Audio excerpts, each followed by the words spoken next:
Now, one rebuilding challenge that I always love doing is a drafting only rebuild. I can use my own picks, I can trade for picks, but I'm not allowed to trade for players and I'm not allowed to sign players in free agency. The only players I can play on my team are the ones that I draft. And right now, the Redwater Rams, they don't have any players. They're a team consisting of only 0 overall players. But over the next 25 years, yes, you heard me right, 25 years, we're going to be winning this team Stanley Cups through only drafting. But right now, we have 0 overalls, so the first handful of years are definitely going to be tough on us. We're not going to be winning a lot of games. We're going to be getting some valuable draft picks, and we're going to be dropping from 1 to 3 quite frequently. So yeah, there's not really too much to do in year number 1. We just have to simulate up to the draft, because there's really nothing else we can do. I mean, there actually is one other thing we can do. Pray for a miracle, and pray this game doesn't crash or freeze on us, because season number 1 honestly might be our most difficult one. Now, it's absolutely no surprise that Redwater didn't score any goals this season, an 0-82 record. We're not focused on this. The only thing we're focused on right now is the draft lottery. Like, shout out to the Edmonton Oilers. I guess they won the Stanley Cup. No one took any shots this season. Nobody scored any goals.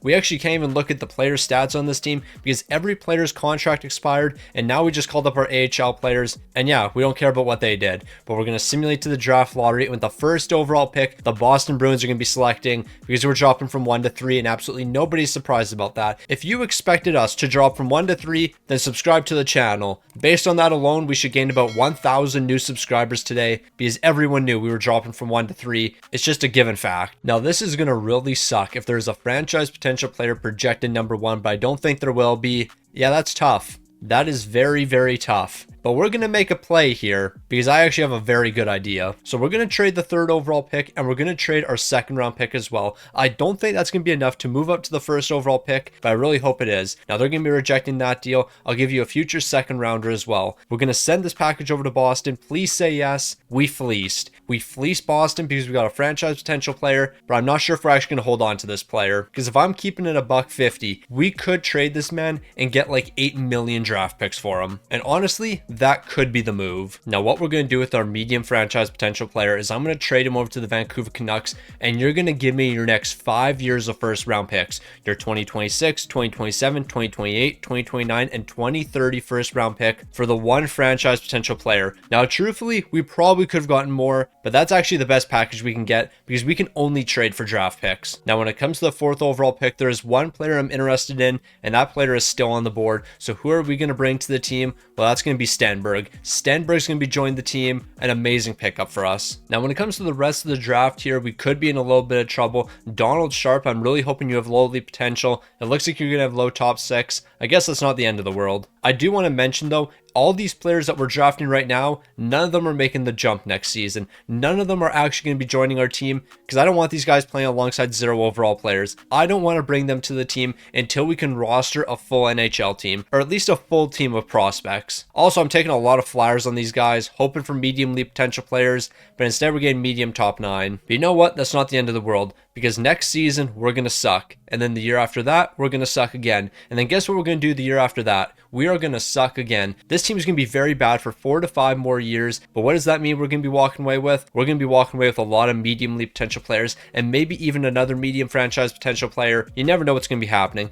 But to finish off this draft, we're getting a low league potential sniper. Starting off as a 56 overall as a 17-year-old. Don't be surprised if this guy plays some big minutes for us in the future. I believe in Dimitri Yas. Now, the plan heading into this season was very simple. Tank with all of the 0 overall players. But things are a little bit different because one of our 0 overalls actually retired on us. So Hannu Numminen, you need to jump to the lineup this season. The reason I decided to go with you is you technically have the lowest potential of all the players we drafted. Medium top 9 is the lowest. So yeah, you're going to play alongside all these 0 overalls. Is this good for your development? Absolutely not. This is actually the worst thing you could possibly do, but we vibe anyways because we don't really have any other choice. So yeah, it's going to be another season of tanking for the Redwater Rams, but it's only a matter of time before we're bringing home Stanley Cups and building a dynasty through only drafting. When are we going to start competing though? Well, I think it's safe to say we're 8 to 10 years away. Now, this season is actually going to be very important for us, not because we own our own 1st round pick, but because we own Vancouver's 1st round pick as well. So we're hoping we're the worst team and Vancouver is the 2nd worst team. Now, is that the case? It doesn't look like it. Vancouver is not one of the worst teams in the entire league. Please tell me they didn't make the playoffs. They made the playoffs. Alright, so that first round pick actually might not be as valuable as I was hoping, but we do own their picks for the next 5 seasons, so we just need to pray that franchise completely collapses. Until then though, we just have to simulate up to the draft lottery, and we're dropping to the second overall pick. Why am I not surprised? We're dropping to the second overall. That's the only pick we're going to have in the lottery. We're not walking away with Landon Dupont. Nothing right is happening right now. Granted, I shouldn't say that because last season we did have a franchise potential player on the team and I did trade them away. So can I really complain? I don't think so. And you know what we're likely going to do here? Trade for the first overall pick, draft Landon Dupont, and then trade him away. Yep, you heard that right. We are going to draft 2 franchise potential players in 2 seasons, and neither of them are actually going to stay on this team. Okay, hold on. This might work. I have a plan here, and this plan is definitely going to work out, but we need to trade for the first overall. So regardless of what happens here, we are walking away with a franchise potential player. I will give up the second overall pick, and I will give up a second round pick for next season. Hopefully this is going to be enough to move up to the first overall. Utah, I need you to accept this.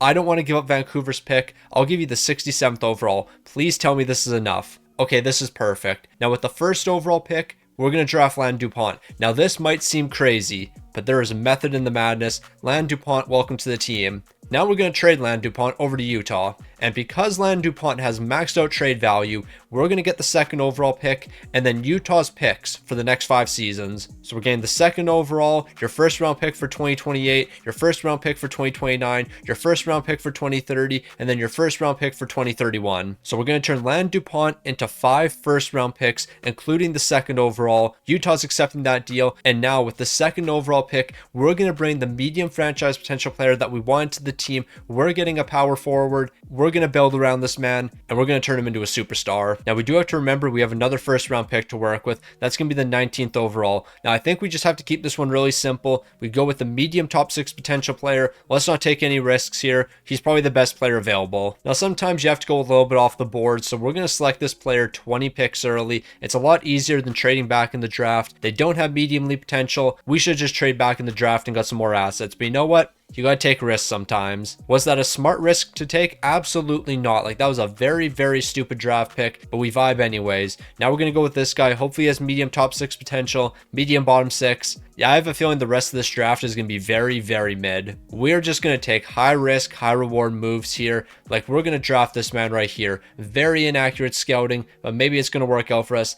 Medium bottom 6. What did we really expect to get? So we'll finish it off with one more draft selection. I'll go with this guy right here. Low elite potential, very inaccurate scouting. What's the worst that can happen? Medium bottom 6. Honestly, I can live with that. So we weren't able to bring one franchise potential player to the team. Everyone outside of him, though, we're not going to remember. Now, I think we're about 2 seasons away from no longer having any 0 overalls on the team. We have a handful of NHL guys in the lineup. We actually have a handful of guys playing out of position. Like, we have a right and left winger playing left defensive minutes and right defensive minutes. But if we're going to do this, we need the right winger playing on the right side D and the left winger playing on the left side D. It only makes sense. But yeah, this team's going to lose a lot of games this season. We're going to have a handful of valuable draft picks at the draft. Hopefully we're going to be able to bring in a handful more elite players. I will say one thing we definitely have to focus on heading into this upcoming draft is drafting a defenseman. Not even a medium league potential defenseman, just a defenseman, because we have none on the team right now. We have no defenseman on this team, and we have to fix that. So another season is wrapped up, and once again we've gone 0-82.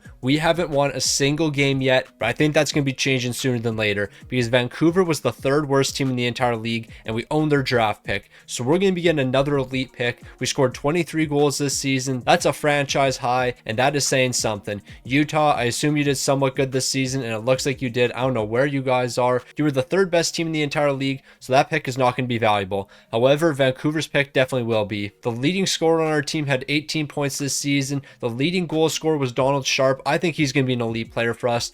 Don't sleep on Donald Sharp. He is going to turn into an absolute superstar. But for now, he's going to be minus 512. We still haven't drafted any goaltenders. Actually, that's a lie. We've technically drafted one goaltender. He has fringe starter potential, though. So yeah, he's not going to be the guy for the future. The Red Wings are Stanley Cup champions. Moving into the draft, we're looking at 2 things. Defensemen and goaltenders. That's what we're focused on. Now, as of right now, we're projected to get the first first overall pick and the third overall pick. What are we going to be walking away with? Well, it looks like we're walking away with the first overall pick, and we're going to walk away with the fourth. I can definitely live with this. Now, given my third franchise potential player in a row, we've already drafted 2 franchise potential players, but now I want a third. Actually, I think we've drafted 3 franchise potential players, but we've ended up trading 2 of them away. That's neither here nor there. I want to bring another one to the team, so hopefully there's one projected first overall. I highly doubt that's going to be the case though, but maybe we can get super lucky here. We don't know what we're going to get with the first overall pick here. He has unknown potential. We did 0 scouting on this man. We could technically go off the board here and go with Maddox Schultz. We know he has medium franchise potential. That would be the safe bet here.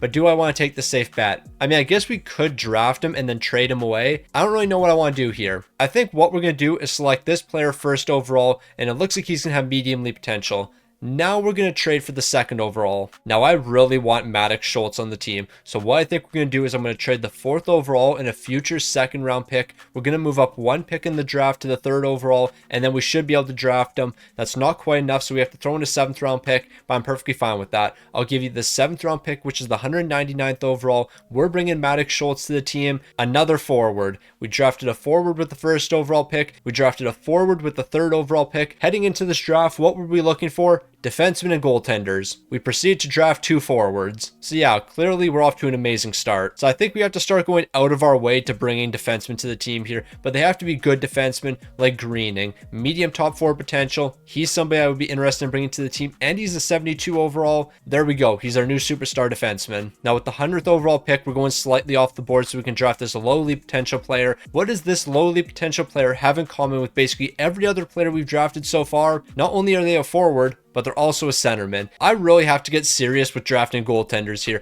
We have not drafted a medium elite potential goaltender yet. We haven't even got a medium star potential goaltender. So yeah, we're going to take a flyer on this guy who we have no scouting done on. Hopefully he has medium starter or something. We need to bring somebody to the team. Fringe starter. I mean, I guess it's better than the 0 overalls we're rocking right now. But yeah, we are low key in a lot of trouble right now. Like, I have no clue what we're going to do moving forward. Like, are there really any good goaltenders in this draft? I mean, I guess I can select this guy like 100 picks early. Hopefully he has medium elite potential, medium backup. I mean, that's technically better than anything we've drafted so far. Also, the reason I drafted him 100 picks early is because we don't have a 7th round pick, and I could not be bothered to trade for like a late 7th round pick. It's not worth the effort. But these are all the players we're drafting this season. We drafted 1 defenseman. We went into this draft looking for defensemen and looking for goalies. We then proceeded to draft Maddox Schultz, who has medium franchise potential, and another medium elite potential player. So clearly we do not have the right priorities right now. Now you might be looking at this team right now and thinking, wow, we actually have some potential for the future. This team might be able to do something.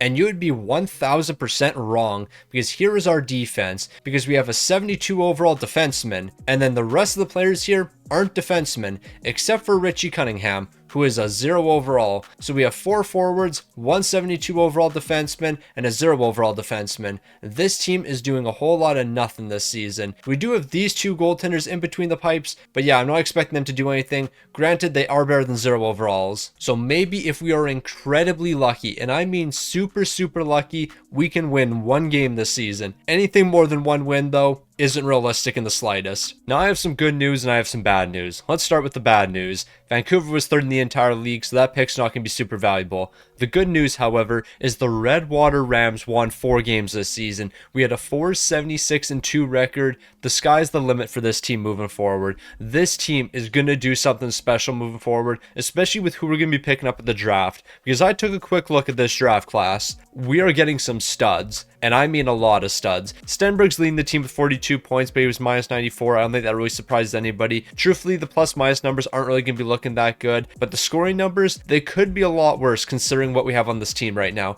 When it comes to goaltending, I don't care about either of these guys, because neither of them are probably going to be here moving forward. Because the draft has some interesting goaltending prospects, and we're going to be selecting a couple of these goaltending prospects because there's going to be multiple available. When it comes to the draft lottery results, we're getting the 1st overall pick, and Redwater's pick that we received from Utah is jumping from 14 to 4. No, we got lucky there. We got so incredibly lucky. We're getting the 1st overall and the 4th overall. Let's go make some moves. Now, it might be a little bit surprising, but with the 1st overall pick, we're not selecting anybody, but instead we're trading down in the draft. We'll keep the 4th overall because I can still get a medium elite potential player there, but I want to move back in the draft, and I'm thinking to around the 7th overall. So here's what I'm looking at. I'll trade the 1st overall pick over to the Boston Bruins. You give me the 7th overall, a future 1st round pick, the 38th overall, and the 66th overall. There is no way they accept this. I'm asking for way too much, but I do want to walk away with multiple 1st round picks, and I think it is possible. Now, I don't want to give up any more draft picks for this season.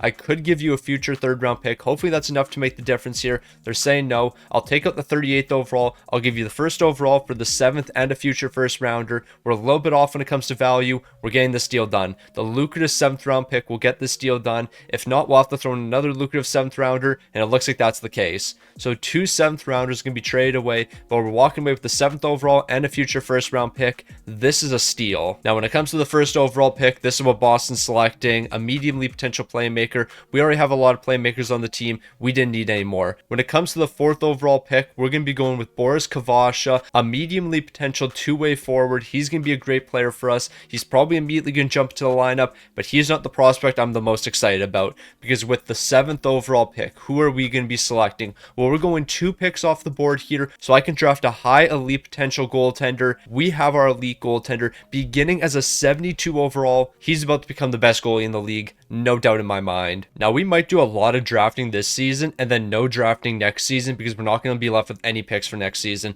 but I want to move up to the 20th overall pick. We're going to take a little bit of a risk with the prospect we're drafting, but there is one major positive with the prospect we're going to be drafting. He is a defenseman. Now, he's not going to have medium elite potential, but I'm willing to take that risk. Please have at least medium top 4 potential. That's best case scenario, and we got medium top 6. We shouldn't have made that trade, but at the end of the day, we had to take a risk in order to get a defenseman. Now, we're going to have to trade for a handful of picks here, and we're going to have to give up a lot of draft compensation, but you know what? It's going to be worth it. So we're going to trade for the 83rd overall. Maybe we can get a 7th round pick back in this deal. Please give me the 205th overall. If they say no to that, that's fine, but it looks like we're getting this one done. All right, so I'm looking to trade the 67th overall to move back. I'm hoping to get the 87th and the 84th. We definitely have to throw more into this deal, but that's perfectly fine because this is going to work out for us very, very well. We are going to get a lot of elite potential players. Now, how good are these elite potential players going to be for us? Well, that's a completely separate question. So with the 83rd overall pick, who exactly are we going to be going with? Well, we're going to go with this medium elite potential goaltender, and we're going to hope they actually have medium elite potential, and it looks like that's the case.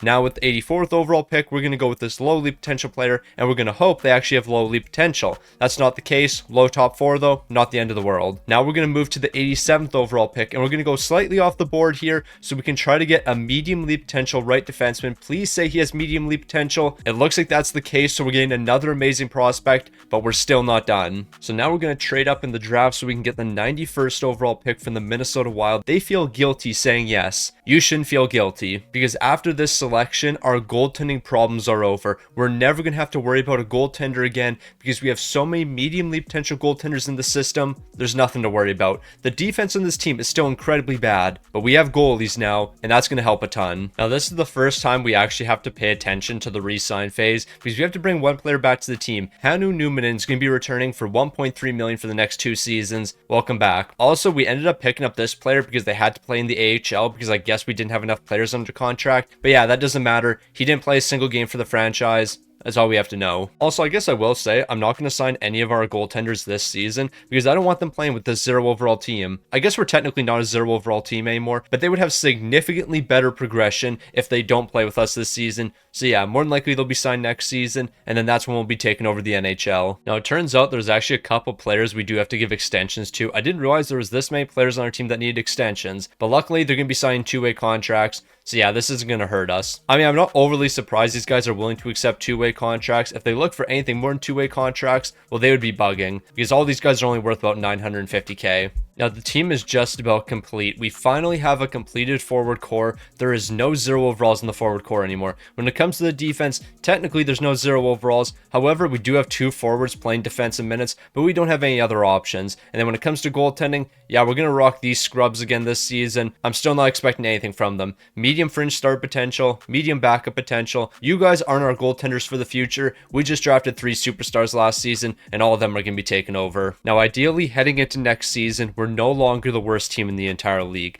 This season, however, we were the worst team in the entire league, 33 with an 11-63-8 record, so we were winning more games this season. That's a great sign. Meanwhile, Vancouver, I'm not sure if we still own your first round pick. I don't know if we have your 2030 first round pick or not. If we do, that's going to be very valuable, and that's going to be an amazing asset for us. When it comes to the Boston Bruins, they weren't too good, and we owned their first round pick. And then when it comes to the Utah Mammoth, they were outside the playoffs. We owned their first round pick. So we have 4 picks in the lottery. That is exactly what we're looking for. Hopefully we can walk away with some more medium league potential players. Ideally, 3 of them being defensemen, because we still need defensemen here. This is what the scoring's looking like from our team. I haven't really dived into the individual stats for any of our players quite yet, but next season I will start paying attention to them, because that's when we're going to start competing. We're going to have 2 elite goaltenders next season. We're going to have a couple more elite defensemen. We're going to be ready to take over the NHL. Shout out to the Toronto Maple Leafs, they're Stanley Cup champions, but I'm not focused on that. I am focused on the draft lottery results and us getting the first overall pick. We actually got it. We got the first overall pick. We got the 4th overall pick. We ended up getting the 10th overall and the 14th overall. I can work with all those assets right there. 4 incredibly valuable picks heading into the draft. Please give me a medium franchise potential defenseman.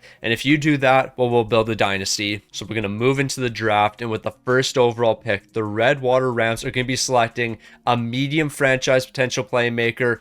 Definitely not what I wanted. I didn't want a medium franchise potential playmaker here, but I'm not going to say no to one, because I will definitely take a medium franchise potential playmaker. What are we talking about? We could definitely use one on the team. And then when it comes to the 4th overall pick, I know we don't really have any scouting done on this man, but I'm going to assume he has medium league potential. If he doesn't, we got fleeced. Luckily, he does. He's a defensive defenseman. Not a big fan of drafting defensive defensemen in the top 5, but you know what? We can make it work. So I want to make a deal here, but the Red Wings are being very greedy. I want to move back to the 15th overall, and I want you guys to give me a future 3rd rounder. They will not accept this unless I give them a future 7th round pick. That's wild. But we're moving back in the draft, so we're going to have back-to-back selections, the 14th overall and the 15th overall, and I'm hoping we can get some great players here. We are going to go slightly off the board, and I'm going to go with this player right here who might have medium league potential. Are they going to have that potential? It looks like it, so what a selection that was. So maybe we can go 2 for 2 now. Maybe we can get a medium league potential player in Gregory Nolan. Are we going to get lucky here? It doesn't look like it. Medium top 6 potential isn't the end of the world though. Now I'm hoping that the elite prospects are going to continue. Maybe we can even walk away with a low elite potential player, and it looks like we can. No, this team is actually going to be a dynasty if we can keep everyone together. Keeping everyone together though, that might be incredibly difficult. Okay, if Boston doesn't accept this deal, then I'm just going to be selecting a couple players incredibly early, because there's no way I can't trade back 42 spots and get a 7th round pick as well. Nah, y'all are bugging. So yeah, we're gonna have to take some players incredibly early here, but it's not the end of the world. We're gonna go with Wilson Matthews. He's only gonna have low top 6 potential, not the end of the world. But with the 133rd overall, we're going like 20 picks off the board, because I'm gonna take a chance with this defenseman right here. Is he gonna walk away with medium league potential? Probably not. Medium top 6? I mean, it could be a lot worse, I guess. Up until this point, we have had all of the cap space in the world. It is now time to spend all of that cap space. Now, we're going to start with Bengtson. We're looking at $10 million for the next 2 years, but obviously we can save some money. I'll do 9.6 for the next 2. I think that's a steal with him. Moving on over to Stenberg. He's not interested in signing a contract with a team, but we'll do 1 season at around $11 million. Like, we have all the cap space in the world. I can afford to give him that contract. Moving on over to Maddox Schultz. Let's do a long-term deal. He only wants 2 years, though. We're going to have to pay all of these guys in a couple seasons. This is going to hurt us. I can't guarantee that every player you see right here is going to be sticking around with us. Viukala, you're probably the best player so far, because you're willing to sign a 6-year deal, which means I can do an 8-year deal with no movement. We can bring you back to the team for $11 million. This is the best contract we've seen today. When it comes to everyone else, I can't imagine we're going to be spending a lot of money. Brian Kearns, I'll do $1.3 million for the next 2 years. And truthfully, I think the rest of our deals are going to look something like that. Jackson Greening, you want $1 million for 1 season. We can make that happen. So I'm not going to show you the rest of these contracts. All it's going to be is 1-year extensions. So it's finally our time. We finally have a team that is full of all NHL players. This team right here no longer has any 0 overalls. This team doesn't have any forwards playing defensive minutes. We are ready to take over the NHL. We have a superstar goaltender. We have superstar forwards. We have a couple superstar defensemen, except we actually don't. We don't have any superstar defensemen.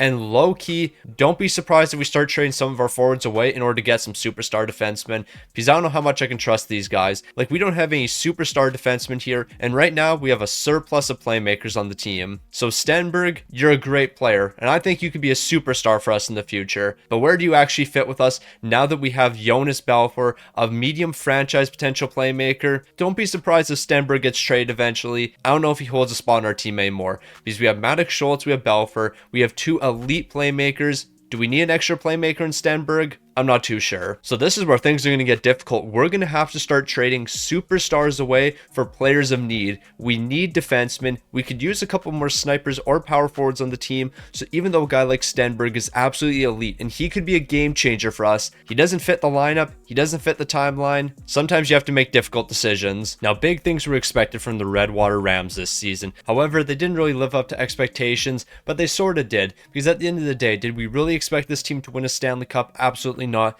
We're still missing a handful of important pieces on this team, mainly defensemen. So we're at the bottom of the league once again. However, we didn't have the worst offense. We actually had a better offense than a handful of teams here, so things are starting to look good for the Redwater Rams. This team might be able to do something. I do believe we still own Utah's first round pick. They ended up missing the playoffs, so we're going to have 2 picks in the lottery once again. Best case scenario though is there is a medium franchise potential defenseman projected number 1 and we go with that player. We need to walk away with some elite defensemen. And Stenberg, I'm going to keep it a $150 with you. I would say there's an 85% chance you're traded at the draft. I don't really know where you fit on this team anymore. I don't really know what role you fill. So I think we're going to have to make an aggressive move. Also, McAmmon's up to an 80 overall. He still has highly potential. I'm so excited to see what this man does in the future. You just know he's going to be a superstar goaltender for us. When it comes to our Stanley Cup winner, that's going to be the Chicago Blackhawks. But I don't care about that. What do I care about like usual? The draft lottery results and us getting the first overall pick once again. Unfortunately, it looks like we're dropping from 1 to 3. But we've had so much draft luck in this video. It was only a matter of time before this happened. Now, we 100% have to trade up in the draft. But the question is, do we need to trade up to the first overall pick? Because I don't know if Upshaw is going to go first overall. At one point, he was projected as the number 1 guy. I don't know if he's actually going to be selected number 1. I'm praying he doesn't. And if he doesn't, we're moving up to 2. So Upshaw, please don't get drafted number 1. Perfect. We're moving up 1 spot to the second overall pick because I need to draft Upshaw. Okay, this might be the worst trade I have ever made in my life. I'm trading the 3rd overall pick, a future 2nd rounder, a future 3rd rounder, a future 4th rounder, and a future 7th round pick to move up 1 spot. I gave up all of that to move up 1 draft position just so we could select Upshaw. We need to bring a defenseman to the team. He's starting off as an 80 overall, but he's a defensive defenseman. That kind of hurts a little bit. Bill Upshaw, you're going to be a good player for us, but we needed an offensive defenseman, not a defensive defenseman. Now, when it comes to the 16th overall pick, I was contemplating going off the board to select this defensive defenseman. However, I don't really want another defensive defenseman on the team. We already have enough guys here, so we're going to go for this medium elite potential player. I mean, it's inaccurate scouting, so the odds of it working out for us are very low, but I'm willing to take that risk, and it looks like we got a medium top 6 potential forward. I mean, it could have been a lot worse. However, it won't be quite as good as this next player we're drafting, because this guy's guaranteed to have medium elite potential. Yes, he's a grinder, but he could be a really good trade asset for us in the future. And he actually will be a trade asset because I don't want any grinders on my team. Now, we traded a lot of our draft picks away for next season, so we have to try to get some picks back. So I'll trade the 67th overall over to the Buffalo Sabres. They're going to give me the 131st overall. Please give me a 6th and 7th rounder as well. They're going to be saying no to that, so I'll take out the 7th rounder. At least give me a 6th round pick here. We have to bring some draft picks back. We traded so many draft picks for next season. We have to bring back something. So I've just come to the conclusion we're only getting defensive defensemen in this video. Like, we're not going to draft anything that's not a defensive defenseman. That's just going to be the way she goes today. As much as I want an offensive defenseman, it's just not going to happen. We're only going to be getting defensive defensemen. It's a bit of a shame based on who I actually want to bring to the team. That's just the way it goes. Now we're going to go off the board and go with Javon Doherty. I doubt he's actually going to have medium elite potential, but he's worth the risk, so we'll take that risk. And we're going to be walking away with a medium top 6 potential grinder. Wow, that couldn't have been any worse. Like, you're telling me we could have walked away with a medium elite potential power forward, but instead what do we get? A medium top 6 potential grinder. No, that's a tough look right there. When it comes to our next selection, we're not going to end up getting a medium elite potential defenseman,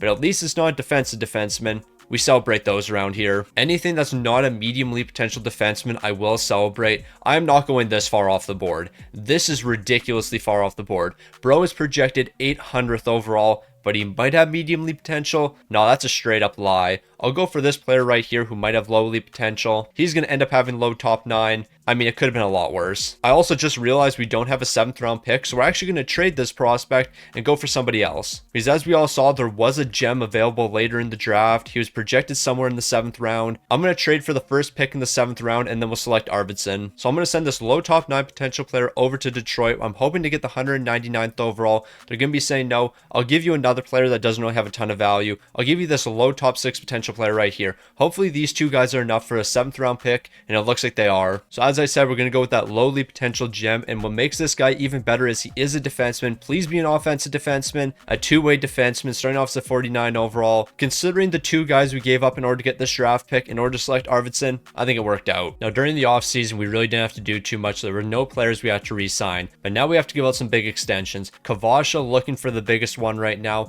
I'll do 3 years at 4.3 million. I think that's a really good deal for him, and I know for a fact he's going to be willing to accept. And then when it comes to everyone else, I can't imagine we're spending too much money here. 2.2 for Roger, and then with everyone else, it's probably going to be two-way contracts. Stenberg, we can't give you a contract extension quite yet, but we will address that eventually. Whether it's giving you an extension or trading you away, something's going to happen. Now, with each season that goes by moving forward, this team's just going to keep on getting better and better. Look at the right side defense right now. 280 overalls. We've been praying for times like this. Times where we have 80 overalls in our defense. Things are looking up for us. This team still looks really bad. Don't get it twisted. Goaltending does look a little bit better this season. We have an 82 overall in between the pipes. So we have at least an 80 overall as our starting goaltender, 282 overalls when it comes to our defensive core, and then even a 95 overall on our forward core. Yeah, this team is looking really good now. This team has an incredibly high ceiling with the way we've been drafting. However, I think we have to start getting aggressive. I think we have to start making some big plays. We just need to do something that's going to really spark a difference in this team. Because as of right now, I don't know if we can win with this core. Now, this season is the season we've been waiting for a long time now.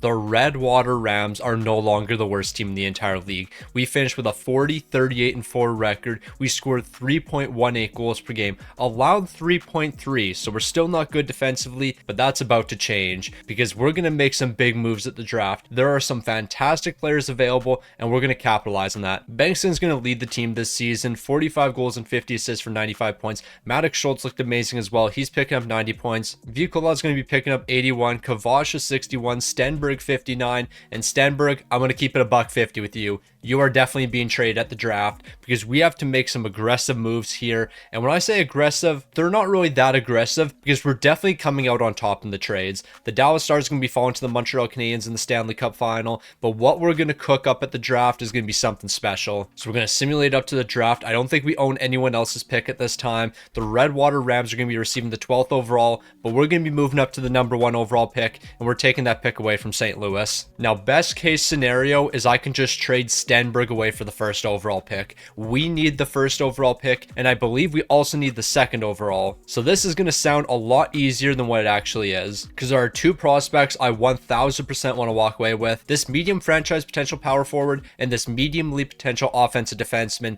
We need both of those players. So St. Louis, make this easy on me. Let's just keep this trade as simple as possible. I'm going to give up Stenberg, and I'll even give up the 12th overall. But is that even going to be enough for the 1st overall? That might not be enough. So I guess the next question is, Stenberg, do we hold on to you? And Belfour, do we trade you away? Because I could easily trade you away and we could definitely get this deal done. You're a playmaker just like Stenberg. You're the exact same overall as Stenberg. You are 4 years younger, but maybe it makes a bit more sense to keep Stenberg around. Stenberg, your trade value is not nearly as high as I was thinking it would be. So Belfour, thank you for all the amazing seasons you've played with us. You have such high potential, but I need to make this trade. So St. Louis is going to be giving us their 1st overall pick, but they're also going to be giving me their 1st round pick for next season and the season after that, and then the season after that as well. And you know what? How about we just make that the next 5 years of 1st round picks? So we're going to trade a medium franchise potential player away who is a playmaker over to the St. Louis Blues so we can get the 1st overall pick as well as their next 4 years of 1st rounders. They're going to say no to that. I'll take out the 2036 1st round pick. Hopefully we can get this deal done. They're saying no. What if I give you the 12th overall? I'll give you the 12th overall for this season.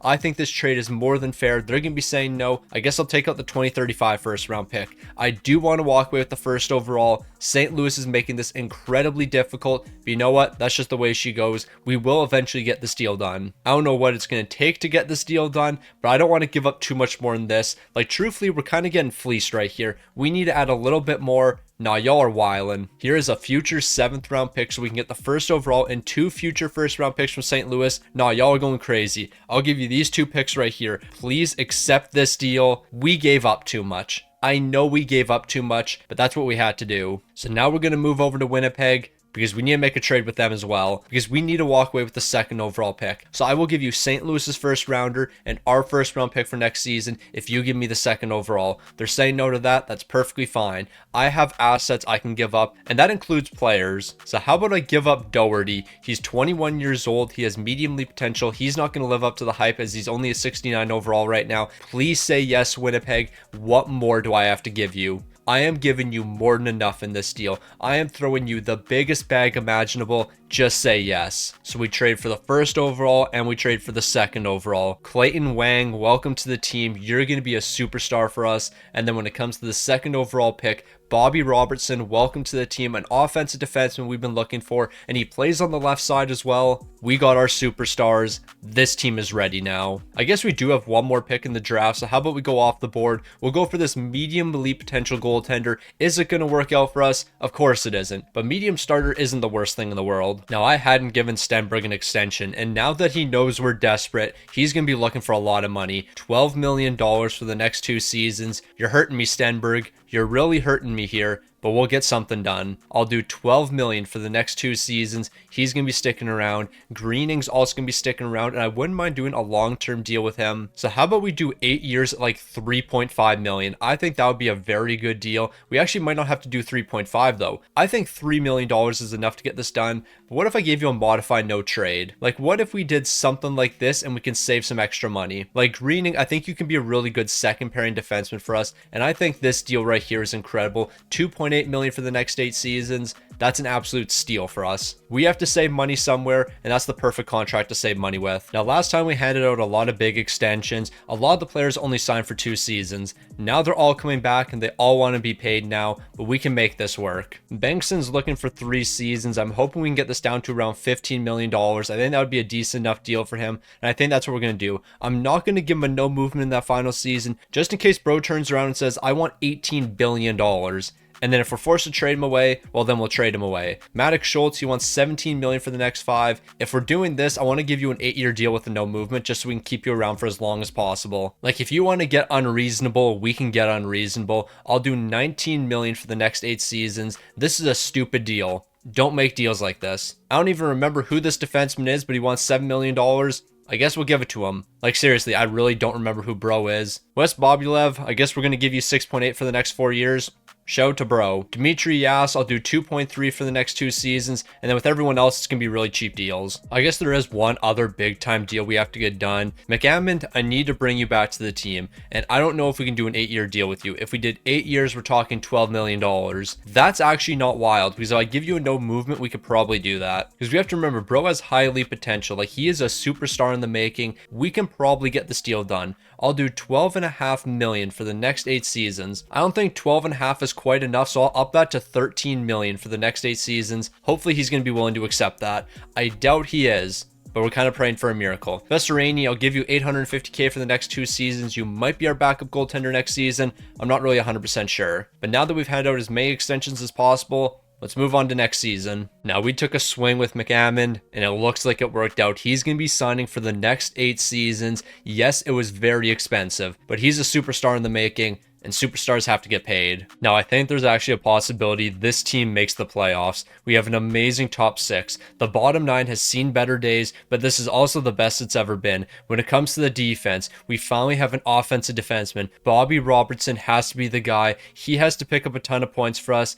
We are going to rely on him heavily. The defense really doesn't look too bad, and then when it comes to goaltending, McAmmond is our guy. As an 86 overall with high elite potential, he's going to be a superstar. So for the first time ever, we have the offense, we have the defense, and we have the goaltending. In the year 2032, we have a chance at making the playoffs. I mean, I guess technically it's going to be in 2033 we have a chance of making the playoffs, but that doesn't matter. We're making the playoffs this season. The Rams are finally going to do something. Now, ladies and gentlemen, it is a glorious day. Your Redwater Rams are 4th in the entire league, a 53-23-6 record. The playoffs are here. It's time for us to finally make the playoffs, and we're going to go on a run. Bengtson was amazing this season, 101 points. Stenberg, he was a star on the top line, 94 points. Vikola picked up 90 points. Maddox Schultz, 83. We had 4-point-a-game scorers. Wang, in his rookie season, picked up 78 points, including 44 goals. This guy is going to be a superstar for us. I am so excited to see what this team's going to do in the future. I know all these guys are going to live up to the hype. McAmmond, you were amazing as well. 46 wins, 3 shots, a 909 to 284.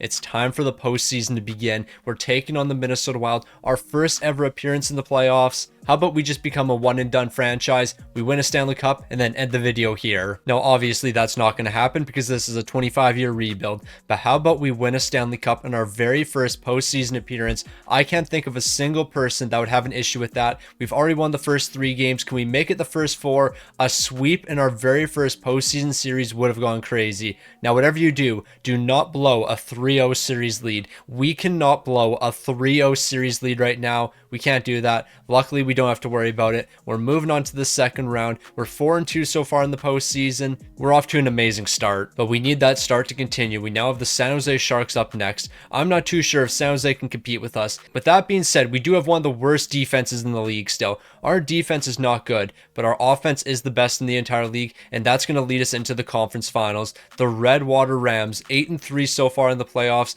We're looking to make that 12-3, and we're looking to move on to the Stanley Cup final, but we need to get past the Dallas Stars. They're taking game number 1 away from us, and they're also taking game 3 and game 4. We're down 3-1 in the series, but that doesn't mean we're out. We are not down and out quite yet. We can still make the comeback in this one. We just need to find a way to take down Dallas. Now, they're picking up 2 goals in the first period to our 0. Moving into the second, it's going to be scoreless. I have a feeling the Rams are going to be following here, and it looks like that's the case. Vikola would pick up a goal, but it's not going to be enough. We're falling in the conference finals to the Dallas Stars, but truthfully, the conference finals is way better than I thought we would do this season.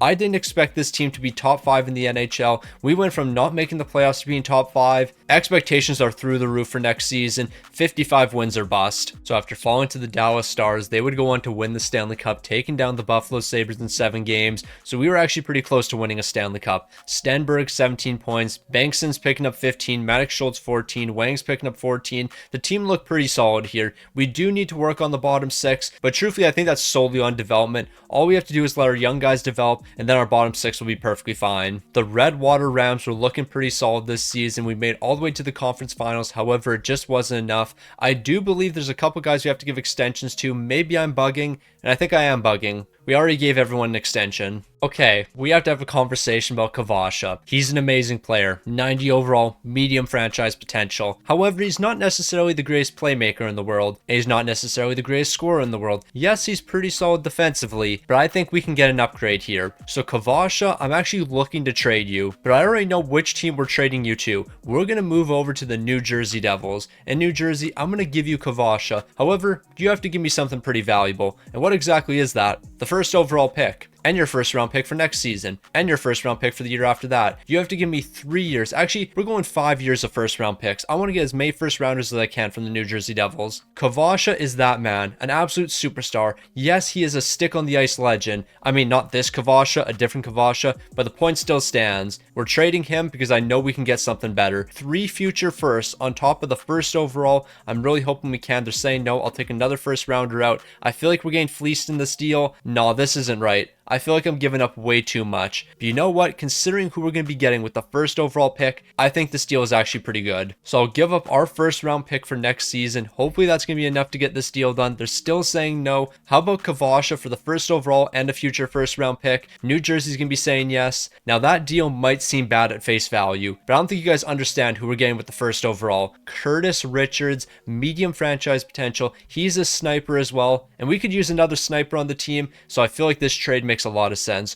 Kvasha, you're an amazing two-way forward, but I want some more scoring here. I mean, on top of getting the first overall pick, I do want to mention we did get a future first round pick, so hopefully New Jersey sucks next season and that pick is very valuable. Now, I can't imagine the rest of this draft being any notable, especially compared to what we got with the first overall pick. So yeah, I'm not going to show these selections. I think moving forward, I'm only going to be showing notable selections and our first round picks. Like, you don't need to see who I'm selecting with 196th overall, especially when I'm selecting somebody 30 picks early. Like, yeah, you didn't need to see this selection. So luckily, we don't really have anyone to re-sign during the re-sign phase. We still have $22 million in cap space. Of course, we're going to sign all these rookies right here. That's about all we're going to do. Now, we have a couple big time contracts to hand out. One of them going to Stenberg, but it looks like he's actually interested in re-signing with the team, but he wants 16 million. But you know what, we can do this because we can save a lot of money. I'm thinking 14 million or something. We're actually gonna do less than that. Can we do 13 and a half for the next 7? That is a crazy deal right there, but we're 1000% doing it. So Stenberg, welcome back.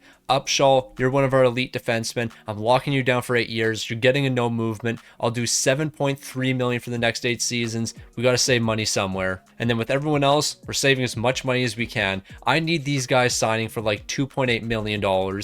You guys don't need to be superstars. You just need to play your role in the bottom 6. There actually is one more big extension we have to give out. Moroza, I'm bringing you back to the team for $1 million for the next 2. You're going to be a good backup goaltender. But outside of that, we're just rocking the same team as last season. Except Kvasha's not going to be here, of course. Now, last season, the team looked incredible, but we made some adjustments over the offseason. Kvasha left the team so we could bring in Curtis Richards. But on top of Curtis Richards, we also own the first round pick for the New Jersey Devils for next season, and we also own St. Louis's first round pick for next season. So we have to pray both of those teams just completely suck next season so we can get a very valuable pick. I guess it's technically not next season anymore, it's this season. We need to pray those teams suck this season. They also can suck next season if they want. It doesn't affect me. Now, sometimes you make mistakes, and trading Kvasha was definitely a mistake as the Redwater Rams fell off this season, 11th in the entire league, a 46-30-6 record. We have to improve this team. Our offense completely fell off, but our defense was better. So maybe this isn't the end of the world. Truthfully, I think the reason our offense fell off is we had to bring in a new head coach. Rick Tocchet decided to retire on us. And yeah, we didn't get an offensive-oriented head coach. So clearly, the offensive numbers aren't quite as good this season. But you know what? We'll make some moves over the offseason. We'll bring in an offensive-oriented head coach, and we will solve all these problems. So don't worry about how the team did this season. We'll be better next season for sure. We're taking on the Edmonton Oilers in the first round. I can't imagine we're going to beat this team if we're not scoring goals. Also, I feel like it is important to note the New Jersey Devils and St. Louis Blues both didn't make the playoffs, so we're going to have 2 lottery picks heading into the draft.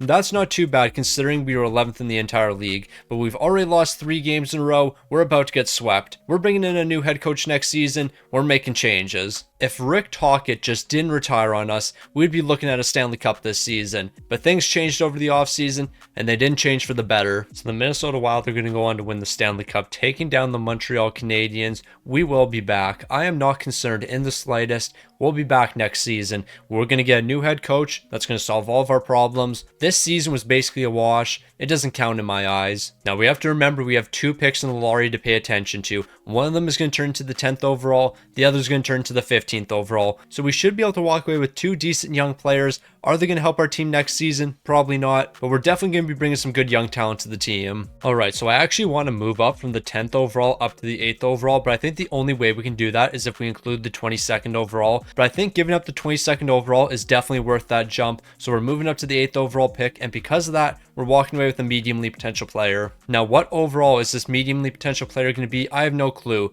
but we're deciding between 2 defensive defensemen, and how about we make our right side a bit better defensively? We're going to go with this guy right here. He's beginning as a 65 overall, definitely not the highest in the world, but as an 18-year-old, he should develop. Okay, I will say right now, if San Jose does not accept this deal, we're selecting somebody probably about 8 picks early. Yeah, San Jose's not accepting it. We're just going to select the player I want a handful of picks early. He has semi-accurate scouting, potentially could have medium league potential. It's worth the risk in this situation. Medium top 6. I mean, that's similar to a lot of the other guys around this range. So I wouldn't really say that was a bad selection for us. Moving into the second round, there is a medium top 4 potential defenseman here, but we're actually passing up on him because we could get a medium league potential player here. I'm willing to take risks like this. If we have a slight chance of getting a medium league potential player, I'm willing to take the risk. Now, I know Ivanov might not seem like the greatest prospect of all time, low top 4 potential, but he was a gem. So we'll have to pay attention to that. Now, unfortunately, outside of the first round, this draft really wasn't the greatest in the world for us. We did bring in a handful of players, but I don't think that many are going to be notable for us in the future. Now, we have $16 million to work with, and we have a couple extensions to hand out. Taves, I'm willing to bring you back to the team, but I do want to save a little bit of money with you. What if we did multiple years and I gave you like a modified no trade or something? I feel like if I did 50% protection and we do 6.5 million, we could probably get you to sign to the team. So that's what I'm going to offer to you. You're only an 83 right now, but you do have medium league potential. That was a good deal. And then with this other player, I'm just going to qualify him as an RFA because we're slowly getting into a little bit of cap trouble. We only have $10 million. I know there's some big time extensions coming up. I don't know if we're going to have enough money. Now, the reason we had to make sure we had a little bit of money is Wang needs an extension. He's a 93 overall. I don't think we'll have the cap space for him. Luckily, we do have enough money, and if we're going to be signing him, we're locking him down for the next 8 seasons. I'll actually make that 12.9 million for the next 8 seasons after bringing him to the team. I don't think we have enough money for a lot of these guys. Robertson needs to be signed as well, and we don't have enough money for him. We're going to have to make a trade here. We have to trade somebody away to free up cap space because Robertson does need to stay on this team. So taking a look at a lot of these guys right here, who can we afford to trade away? Bobalev, I think you're the guy. I think we ship you out. We kind of want to keep Taves around. Then again, Bob is 3 overalls higher at the exact same age. However, he's under contract for less seasons. Yeah, I think we have to ship Bob out. You know what? I lied. Taves, we're trading you away. I know I just re-signed you, but we're actually going to move on from you. Now, we do have to remember, we can't trade for another player. We can only trade for picks. So how about we try to get a couple second round picks from the Anaheim Ducks? I think in any trade we make here, we're getting fleeced, but that's just the way it goes because we can't get a first round pick. We don't have enough assets. So we're picking up 2 seconds, a third and a fourth rounder. Yeah, we didn't win that trade. We 100% lost that deal. But by making that trade, we do have enough money for Robertson now, and we're going to sign him for the next 8 seasons. Hopefully, we're going to have enough money here, but I have a feeling we're going to be a little bit short. Now, I have some unfortunate news. Bobby Robertson, we actually don't have enough money for you, so you're not going to be joining the team. Please tell me you're still willing to sign an extension. He is no longer interested. I never should have offered that deal. He wants 14 million for the next 6. What if I gave you a no movement? Yeah, it's not happening. Unless we free up another 5 million, Robertson's not going to be returning to the team. We have to do something. We need to free up a little bit of money because Robertson does need to come back to this team, but maybe he just doesn't at the end of the day. Maybe we have to lose Robertson. I have no clue. Except we don't. I don't want to lose Robertson. He is one of the key players on this team. We can't lose him. So I think what we have to do here is we just have to wait till the re-sign phase, hopes the salary cap jumps a ton, and then we'll have enough money for him. And if that doesn't happen, I don't know what we're going to do. Now, I'm starting to get the feeling for this entire video, it's going to be heavily reliant on our top 6. I don't think our bottom 6 is ever going to be super elite. It's going to be heavily reliant on the top 6, and we're going to heavily rely on our defensemen here. Because, yeah, we're just not going to have the cap space. A lot of the superstars that we have drafted, well, they're getting paid the big bucks right now. McAmmond, he's getting paid the big bucks as well. But all of these guys have deserved it. Like, we have a 90 overall goaltender, and then look at the forward core, 97, 92, 91, 95, 90, 87. All of these guys deserve big contracts, but eventually we will run out of money for all these guys, and then we'll have to make some difficult decisions. But until then, let's just keep on trying to compete for Stanley Cups. Let's keep on competing. Let's continue to be one of the best teams in the entire league, and eventually we will get over that hump and we will win a Stanley Cup. Now, the boys were certainly flying this season. 52 wins this season, 109 points, but that's only good enough for 5th in the entire league. We scored 4 goals per game. That's how this team is going to win moving forward. We're just going to outscore all of our problems. Even if the defense isn't the greatest in the world, we will find the back of the net. 3 100-point scores this season. Wang's picking up 53 goals. Bengtson's picking up 63 goals. Between these two guys right here, 116 goals. Yeah, we were lighting the lamp this season. When it comes to goaltending, McAmmond, 41 wins, 2 shouts, a 913 to 265. He's looking fantastic as well. But the question is, can we step up when the lights are the brightest? Can we find a way to take down the LA Kings in the first round? I don't see why not. So let's have the boys lock in right now. Let's go on a little bit of a run. I want to see this team win a Stanley Cup sooner than later. We're in the year 2035, exactly 10 years into this rebuild, and we're yet to walk away with a Stanley Cup, but I think that's about to change. We have a 3-1 series lead on the LA Kings. We're going to take them down game number 5, and then we're going to move on to the second round. Or we'll drop game number 5. I guess you guys can do that as well. You can drop game 5, and you can drop game 6. How about you don't drop game 7? That's a suggestion for you guys. Do not drop game 7. Whatever you do not drop game number 7. You need to lock in. We allowed the first goal of the game. Luckily, we are responding in the second, but this game is way too close. We need to win the third period, and we're not doing that. But neither are the LA Kings, so we're moving into into overtime. The next goal is going to be sending their team to the second round, and it's not going to be our team. We're losing in the first round.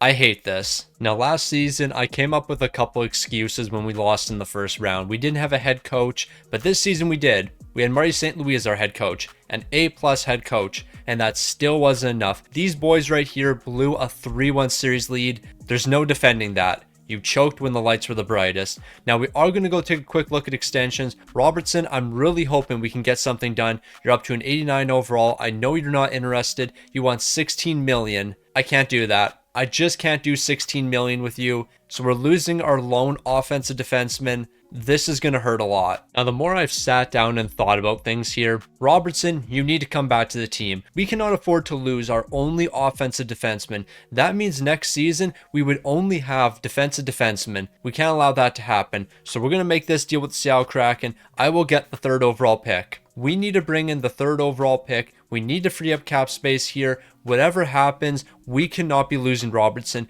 We need to keep him on this team. I'll give up a 7th rounder as well. We're getting the 3rd overall. That's perfect because with the 3rd overall, we can draft a defenseman. So we'll simulate up to the 3rd overall pick. The defenseman we want is still available. Now, he isn't an offensive defenseman, but he can play on both sides. He's beginning as an 80 overall. I think that's a decent trade. Also, even though we have our goaltender for the future, it doesn't hurt to draft another one. So we got ourselves a medium-league potential goaltender with the 123rd overall pick. Now, I'm just hoping we can pull off a miracle here. Robertson, is there any universe where we can bring you back to the team? I guess there is. But how about we do 8 seasons? Okay, we are definitely not getting 8 seasons done. We might be able to get 7. Do I want 7 seasons or do I want less money? That's the question we have to ask ourselves. Do I want to try to save $1 million or do I want to add an additional season? Let's save 1.5 million. I'll offer him 14.6 million. Actually, I'm going to offer him 14 million. 14 million for the next 6 seasons. We save $2 million. Bobby Robertson, welcome back to the team. Please accept that. I need you to accept that. And it looks like he is. So we're left with $4 million. I think we're just going to qualify everyone else's RFAs and then hope they eventually accept these qualifying offers. So we basically have no cap space and we have to decide who we want to keep around. Bengtson or Richards? Well, obviously it's going to be Bengtson because this dude has been an absolute superstar for us. But maybe it won't be. He wants $22 million. We can't have him walk into free agency. Richards, we can at least qualify as an RFA and trade at the draft and get the 1st overall pick. Bengtson, no, we can't do that. We can't do 22 million. So we're going to hold off with you. The salary cap's going to go up at the end of the season. We're going to pray for a miracle. Yeah, we are starting to reach that point where I'm getting very concerned. Like, I don't think we can sign anyone here unless you're willing to sign like a cheap 2-way deal. We can't bring you back to the team because Bengtson's going to be taking all of our money. What happened to staying loyal to the soil? You have been with this team since day one. We have built you up and now you want to turn your back on us? What's wrong with you? You are supposed to be one of the kings of this franchise and you're saying, nah, if you don't give me 22 M's, I'm leaving the team. Bro's really selfish like that. Now there is a lot of question marks surrounding this team, mainly Bengtson. Bro, you can't leave the team. You cannot get 22 M's and you also can't leave the team. We need you here. You are the franchise. You are literally the most important player to our team right now. I can't give you 22 M's. I can't have you leave the team. We have to meet somewhere in the middle. I'm going to circle back with you. You're not interested in signing an extension. You want 25 M's now. I don't think it's happening. I think we're going to lose him. We're really going to lose the franchise because he wants 25 M's. He wants 20% of the salary cap. Like, help me out a little bit. Do something more reasonable with the team. We can't be doing 25 M's. So we've made it to the end of the season, but before we do anything, Bengtson, what are you looking for? Please tell me it's something reasonable. You want 17.8 for the next 6 seasons. You know what? I'm going to offer you this contract. And I'm going to pray you accept. I'm not really interested in an extension, but I'll consider it and get back to you shortly. There is no way he accepts that deal. But we had to throw a Hail Mary, like we really didn't have any other choice there. The Redwater Rams, 4th in the entire league, a 50-29-3 record. The team's looking pretty solid this season, but Bengtson, I need you to return. We can't lose a 46-goal scorer. We can't lose one of the best players on this team. That just can't happen. Our bottom 6 is atrocious. Our defense isn't the greatest in the world, but luckily we still are one of the best teams in the entire league. But I am terrified we're about to lose our franchise star. We're taking on the Anaheim Ducks in the first round. We need to go on a miracle run here. But on top of going on a miracle run, we need a miracle in Bengtson re-signing. So we are definitely in a tough spot right now. Like, I don't really know know what else to say. We need our franchise star to re-sign with the team, and he just did that. Bankston is going to be returning. We threw a massive bag at him, as much money as we possibly could, and it looks like it's working out. He's re-signing with the team. It's time for us to go get a Stanley Cup now. We have to build on that momentum. We just had our franchise star re-sign with the team. Everything is looking up for the team. We better not blow another 3-1 series lead. Do not drop game 6. We're moving on. It is the Rams' time to win. We have been through some tough times, but we're about to wake up here and we are about to dominate the NHL. We are going to go on the craziest run and we are going to win a Stanley Cup. We won game 1 but dropped game number 2. We just dropped game 3. Luckily, we didn't drop game number 4. It's a best of 3 moving forward. Win me game number 5, except why would we? Why would we win game number 5? That's just too logical. I believe we've only made it to the conference finals one time so far in this video. We have to make it back there. We're picking up 2 goals in the first period, but Winnipeg is pushing late in this one. We have a 1-goal lead entering the third. We need to hold on to that lead, and that's what we're doing. We're moving on to game 7. So we have the biggest game of the video right now. We need to win game 7 in order to make it to the conference finals. We're going to be allowing the first goal of the game, even though we outshot them 15-5. Moving into the second, they're picking up another one. We have taken 27 shots to their 9. But we're still trailing by 1, but I think we made the comeback. We made a huge comeback in this one. We took 45 shots, and that's eventually going to result in some goals. We're moving on to the conference finals. So we've made it to the conference finals, and we have the Utah Mammoth up next. We will not stop here, though. We're going to try to build on this momentum. We're going to get past Utah. We're going to make it to the Stanley Cup final, and then we're going to win a Stanley Cup. We just swept Utah. It all comes down to this. One final series to decide it all. We're taking on the Detroit Red Wings. The winner of this series right here is going to be hoisting the Stanley Cup. Can it be the Rams? The Rams need to win one more game. Can Redwater do it right here? Can they close it out? It doesn't look like it. Do not blow a 3-1 series lead in the Stanley Cup final. We don't have to worry about it. The Redwater Rams are Stanley Cup champions, a team in which every player was drafted, and they were drafted by me. But of course, the video is not done quite yet. This is just the beginning of our dynasty. Our franchise star is coming back to the team. We finally won a Stanley Cup. Things are looking up for the franchise. We have a handful of players locked down on long deals. Things are looking pretty good for us. The only thing that's not looking good is our cap situation. Because yeah, we are going to lose one medium franchise potential player just because we don't have any cap space left. Now, I do believe we have one draft pick at play here. I'm not 100% sure, but we might as well pay a little bit of attention to the draft lottery results and see what's going to be happening. And it doesn't look like we're going to have anything in the lottery. I do think we did have one first round pick at play though. Maybe I'm bugging, but I feel like we did. Now, I just want to point out before we get to the draft, Richards, we can't afford to bring you back. You want 11.6 million. We have 2.5. So we're going to end up trading you away here. More than likely, we're going to be walking away with the first overall pick. Ideally, we can swap one medium franchise potential player for another, but I don't think it's going to be that simple, and it doesn't look like it is. But Edgar Hopkins, you're a Moose Jaw Warriors prospect. No, I think we got to go with Bro. Now, originally, I was going to trade for the first overall pick. However, I don't really want to bring a playmaker to the team. Even though they are a Moose Jaw Warriors prospect, and Bro is probably a superstar, I'd rather do a deal like this. We get the second overall and then 4 first-round picks. I think this is an amazing deal. We're giving up Richards in this one.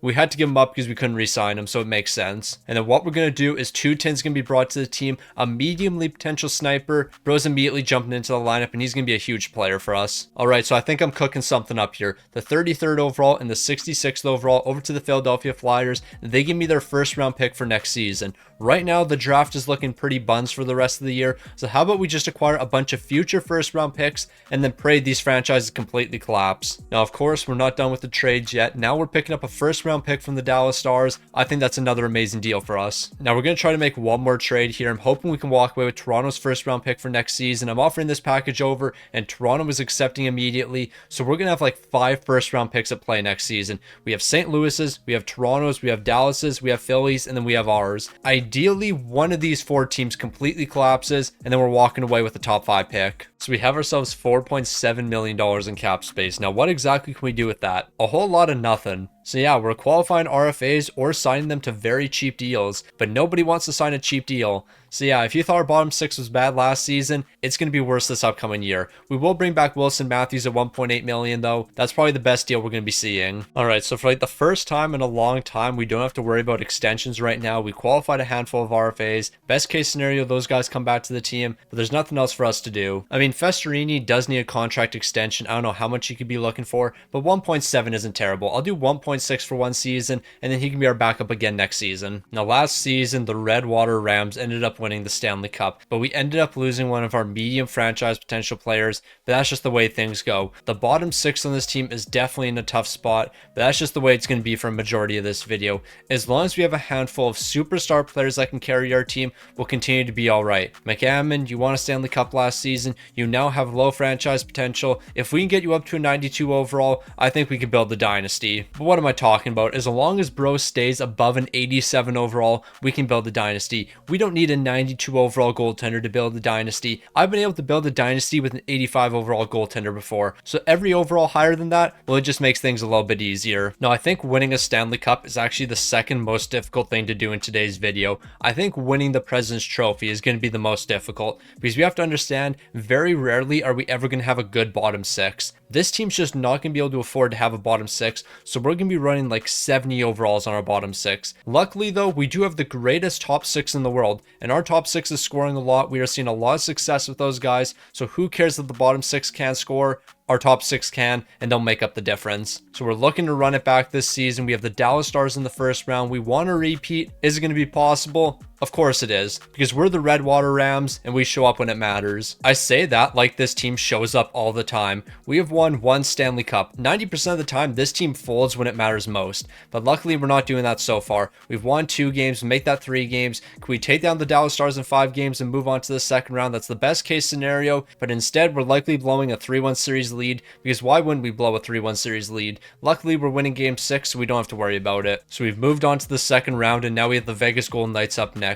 Now, moving forward, every matchup's going to get a bit more difficult. Vegas is definitely going to be putting some pressure on us, but maybe not as much pressure as I thought, because we just swept that franchise. So we're moving on to the conference finals. We're 8-2 so far. Things are looking really good. The next team up for us to take down is going to be the Utah Mammoth. I'm not scared of Utah in the slightest. The way this team is rolling right now, I can't imagine any team stopping us. We just dropped the first 2 games. Luckily, we're winning back-to-back games after that. Can we make that 3 straight victories? Yes, we can. Make it 4 straight so we can move on to the Stanley Cup final, but it's not going to be that simple. Game 7 to decide who goes to the Cup final. It's all coming down to one game. Game 7 in the conference finals. Can we take down Utah? Well, we're outscoring them in the first period. Moving into the second, we're picking up another 2. There's no way we're choking this one away. We just about did, except we didn't. We scored 6 in this one, and we're moving on to the Stanley Cup final. We're looking to repeat. Back-to-back Stanley Cups is the goal for the Rams right now. We've made it all the way to the Cup final, so there's only one thing left for us to do. Win me 4 more games against the Toronto Maple Leafs, and we can be Stanley Cup champions. So let's do that right here, right now. Let's beat Toronto 4 times, and we can be Stanley Cup champions. We are down 3-1.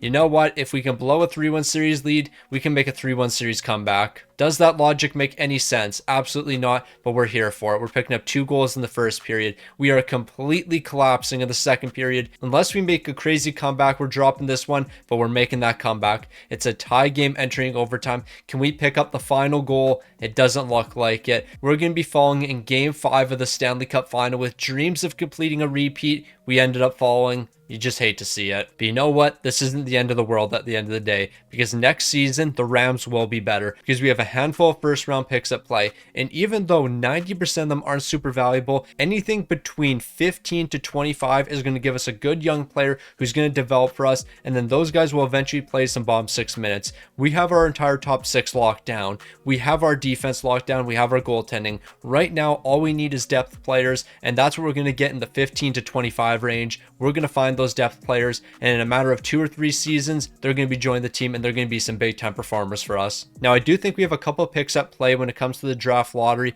Not 100% sure. I guess we only had 1 pick at play. That's going to be the 17th overall from the St. Louis Blues. But at the end of the day, we do have a lot of first round picks. We should be getting some good prospects here, and we should be able to build around said prospects. Now, I would like to get at least 1 top 10 pick here, so we're going to try to pick up the 10th overall from the Florida Panthers. I'll give up the 32nd and 33rd overall pick. They're going to be saying no to those draft picks, but we do have some more valuable ones. How about I give you the 24th overall from the Dallas Stars, and then the 33rd overall from the Toronto Maple Leafs. Hopefully that's going to be enough to make the difference in this one. They're still saying no. I can give you some other draft picks. How about I give you the 65th overall as well? Is that enough to move into the top 10? They're still saying no. I guess we're giving up a lot of first round picks here. 3 first-round picks to move into the top 10, but it's going to be worth it once we get this deal done. I guess I should say if we get this deal done, because if you guys don't accept this, I'm not giving you any more, but luckily we are getting it done. Now, the reason I want to move into the top 10 is there's one defenseman I'm actually very interested in drafting, and that's Zachary Harvey. Now, the reason I'm interested in selecting him is he's NHL ready and he's beginning as a 77 overall, so he's going to be a great player. We'll give him 1 season to develop, so when he does make the jump to the NHL, he's going to be a low 80 overall player. When it comes to some of the other guys we're going with, we're just looking strictly at potential. Drake's going to be brought in, medium top 6. That's not the end of the world. When it comes to the 28th overall pick, I guess we're going to go with this guy right here. Hopefully he has medium elite potential. However, I highly doubt that's going to happen, but medium top 4 is a 65 overall. It could be worse. Now, we're not quite done yet because we're going to take a huge risk with this one. Very inaccurate scouting. However, he's a gem, so there's no way he can let me down. A medium elite potential defensive defenseman. Why am I not surprised we just got a defensive defenseman? If we haven't drafted enough defensive defensemen in this video,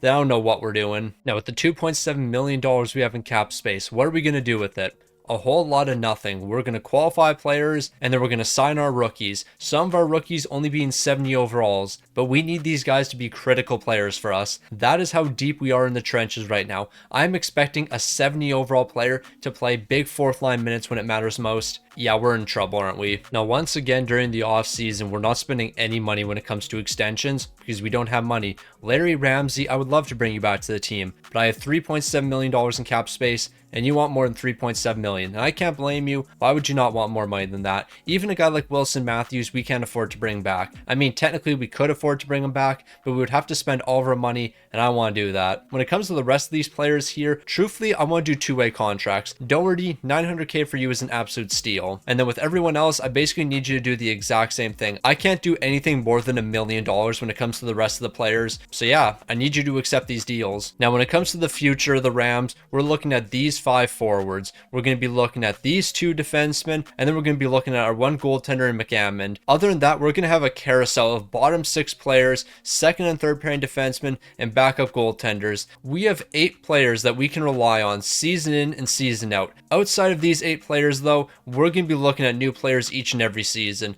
This bottom 6 is going to be completely different 2 years from now. Our 2nd and 3rd pairing, that's going to be completely different 2 years from now. And then when it comes to our goaltending situation, well, that's going to stay the exact same, except for our backup, because that's going to be looking different next season. We have 8 guys that we're going to be building our team around. When it comes to everyone else, it's just going to be a carousel of different players each and every season. Now, remember how last season I said winning the President's Trophy is going to be more difficult than winning the Stanley Cup? I wasn't wrong. We won 57 games this season, and we're 2nd in the entire league. Even though we had a better offense and a better defense, it doesn't matter. 2nd in the entire league. You can't make this up. When it comes to the scoring numbers this season, they were incredible. Bankson, 114 points with 61 goals. Vikola, 53 goals with 110 points. And then Wang, he picked up 106 points as well as 54 goals. Look at this offense. Look at that elite goal scoring. It can't be matched right now. And then our goaltending, it can't be matched as well because we have the best goaltender in the game. McAmmond's a 90 overall with exact elite potential. He is shutting down everybody. Watch us lose in the first round. I can't wait to get disappointed. Like, I just have this feeling we're going to get incredibly disappointed right now. I don't know what it is, but I just don't believe in this team right now. We looked incredible this season, the best offense and the best defense, but I just feel like it's going to come all crashing down. I don't know why I feel like that, but I just feel it will. We swept Calgary in the first round, but something still isn't right. Like, there's really no reason for me to question this team. We looked amazing. We get to take on the President's Trophy winners in the second round, which is the LA Kings. We've won 5 in a row now. Can we make it 6? Yes, we can. Can we make it 7 in a row? Okay, we're 8-0 so far in the postseason. Why was I questioning this team again? Like, something in my gut said, don't trust this team. They're going to let you down this season, but they are absolutely dominating. They are flying. We haven't lost a game yet. We are 12-0 so far in the postseason, and we have the Islanders in the Stanley Cup final. Give me 4 more wins. Let's go 16-0. We dropped game 1, we dropped game 2, we just got swept. Okay, this is why I didn't believe in the team. 12-0 heading into the Stanley Cup final, and then we finished 12-4 because we got swept. That's why I didn't believe in them. I knew something wasn't right. Something about this Rams team just wasn't right. Things went too smoothly for us. And then the cup final happened, and we lost 4 games in a row. I don't even know what to say. McAmmon, you put up numbers, but these numbers mean nothing since we didn't win a Stanley Cup. But I knew something wasn't right. Something just didn't seem right. Things were going too well for us. They all came crashing down though, and I'm not surprised in the slightest. We're going to be receiving the 12th overall pick from the St. Louis Blues, so once again, we do have a lottery pick, and we should be able to get something decent with it. Alright, so we're going to get a little bit aggressive here. I'm going to trade the 12th overall pick as well as the 32nd over to Colorado. I want to drop back to the 22nd overall, but I want to pick up their first round pick for next season. Now, Colorado's going to be accepting that. We're preying on their downfall, but with the 22nd overall pick, there's a prospect I'm definitely interested in. Now, we're going to select him a couple picks early, but you know what? That's perfectly fine. We're getting a low leap potential left winger, but the best part about this guy, he's going to be ready for the NHL in 1 season. He is 1 season away, so we'll give him 1 more season to develop, and then after that, he's going to be playing good bottom 6 minutes for me. The next trade we're going to make is this one with the Boston Bruins. I'm trading down from the 65th overall. I want to get the 84th and the 86th. They're going to be saying no. I'll give you a 7th round pick. I'll give you the 230th overall, and that should be enough to make the difference. Now, the reason I'm trading down in the draft is because there's another player I'm very interested in, and it's this low leap potential gem. This guy's going to turn out to be a stud. But it's actually not just this player. There's actually one other player I'm interested in. And the player I was interested in wasn't this highly potential goaltender. Didn't even know Bro was available, so that one's on me. The other player I want to walk away with was this mediumly potential grinder. Yes, he's a grinder, but he's also a trade asset. No, but real talk, I would have loved that highly potential goaltender. Sucks to see we missed out on him. But you know what? It might not be the end of the world because we're going to get a mediumly potential goaltender. Not the same as a highly potential goaltender, but you know what? He's better than nothing. Now I just realized we actually just made a big mistake. So Ramsey's an RFA, and we can't afford to bring him back to the team. That's well known. So we're going to qualify him as an RFA. We can't trade him. There's no one we can trade him for. So we're just going to have him as an RFA the entire season. He's not going to play for us, and we don't have a replacement for him. So yeah, that's just fantastic. I don't know what we're going to do with Bro. The best we can do is trade him away for a first round pick, but a lot of first round picks are going to have way too much value. We're not going to be able to get the trade done. I don't know what we're going to do. So yeah, that's certainly a tough break for us. I got to pay attention to our expiring contracts a little more because this shouldn't have happened. Now, Vikola finally needs a contract extension. As a 93 overall, I can only imagine he wants a bag, and he wants 14 million. So we might be losing Vikola. We might be losing one of our key players. That's certainly going to hurt us. But Tutin, maybe we can bring you back, but you want 9.5 million. I don't know how I feel about that deal. There's a handful of contracts I'm not feeling too confident in. Even Hilbert, he wants 6.6 million. What are we doing here? So I think we're going to make one last push for a Stanley Cup, but after this season, we're going to have to do a mini rebuild. And I want to emphasize the word rebuild because we can't retool. We can't trade for other players. The best we can do is trade for draft picks. And then after trading for draft picks, we have to hope all those players develop. There is no retooling in this video. It is competing for Stanley Cups or rebuilding and no in between. Now, things have looked great in the past. We've made some deep postseason runs, but I think the tide is changing. Just look at this bottom 6. It is looking very weak. When it comes to our defense, that's looking pretty weak as well. But you know what? We only need 8 players. And right now we have those 8 players. We have our 5 forwards, we have our 2 defensemen, and we have our 1 superstar goaltender. As long as we have those 8 guys, we're always going to be competing. So it finally happened. The Redwater Rams are first in the entire league. They have finally won the President's Trophy, but it's bittersweet because even though we just won the President's Trophy, we're going to be losing someone at the end of the season. And it's not going to be Bankson. Vikola, you're going to be leaving the team. I just checked in to see how much you were looking for. You want 25 million. We don't even have close to that in cap space. So unfortunately, Vikola is going to be leaving the team after this season, but let's go out with a bang. Let's walk away with the Stanley Cup right here, right now. We have the Calgary Flames in the first round. Redwater, it's time to lock in. So it's the last dance with Vikola, so you know what we have to do. We have to win a Stanley Cup right here, right now. And y'all better not go 12-0 and then get to the Stanley Cup final and completely collapse again. We're not doing that. We just about swept Calgary in the first round, so I guess we don't have to worry about going 12-0 up until the Stanley Cup final because we've already lost a game. But you know what? Losing a game is not the end of the world. Let's just get all of our losses out of the way. Let's lose all of our games right here, right now, and then we won't have to worry about it. But I'm not saying lose 4 games in a single series,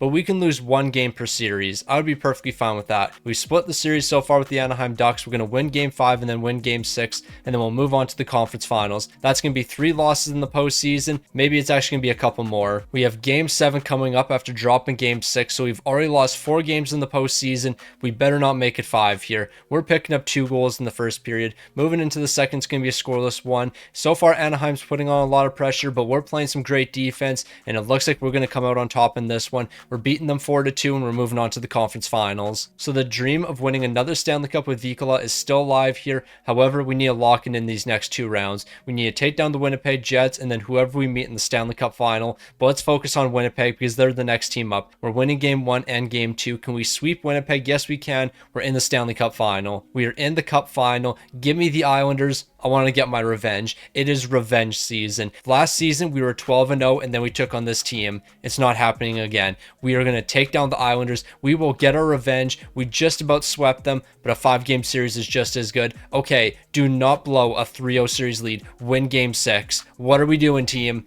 What are we doing, Redwater? We are not going out like this. We are not blowing a 3-0 series lead to the New York Islanders. You win right here, and you win right now. We're allowing the first goal of the game. There is no way this is happening. Bankston's going to be responding in the second. We need to win the third period. Fikola, it's time for you to wake up. It's time for you to score the most important goal. We exchange goals in this one. Bankston, I need to rely on you. You are the only man that shows up when it matters. Please pick up the overtime winner. Who was it? Pushkarev is picking up the biggest goal of the video. The Game 7 overtime winner. We just about blew a 3-0 series lead, but it doesn't matter because we came out on top in the end, and the Redwater Rams are Stanley Cup champions once again. That series was way too stressful. We should have absolutely smoked them, but it wasn't that easy. Bankston, 15 goals, 18 assists for 33 points.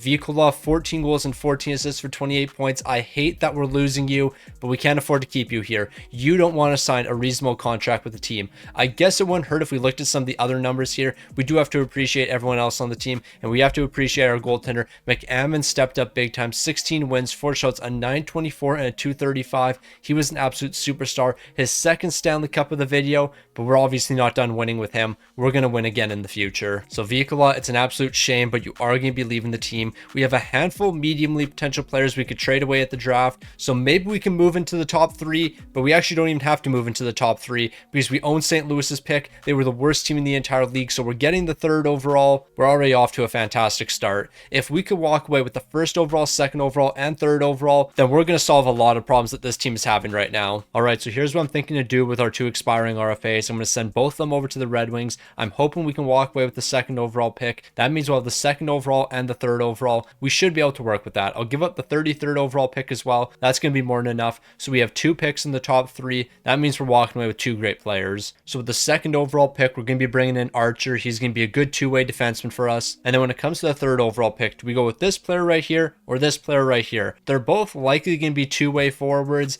I feel like going with this guy might be a bit safer because at least we know he's a 2-way forward. Like worst case scenario, this guy turns out to be a grinder and then we're in a bit of trouble, but I like the last name. So we're going with Bro, and it looks like he's going to be a playmaker. Honestly, I'm perfectly fine with that. Now there's one more player that we have on an expiring deal that we have to move out from. That's going to be Hilbert. So we're going to try to bring in the 10th overall pick. If we can get this deal done without having to throw too much more in, I think we're walking away as the winners in this trade. Yes, we're giving up a medium-league potential player, but we're going to be bringing in a solid prospect in return. Now the prospect we're going to bring in isn't going to have medium-league potential. However, I do believe they're NHL ready. So bringing in a prospect here that is NHL ready, that's going to be huge for us. We're going to go with this defenseman right here. He's ready to jump to the lineup immediately as a 78 overall. I can't complain about that. Now we're not quite done with the great prospects. With the 29th overall, Gigorenko is going to be joining the team. Low league potential, beginning as a 63 overall. I think this guy has a lot of potential. Don't be surprised if he's one of our key defensemen in just a number of years. Now this is certainly going to be a tough offseason. We're losing an absolute legend, one of the faces of the franchise. But Vikola, I can't afford to bring you back to the team. Not for 26 million. So unfortunately, you're going to be leaving the team.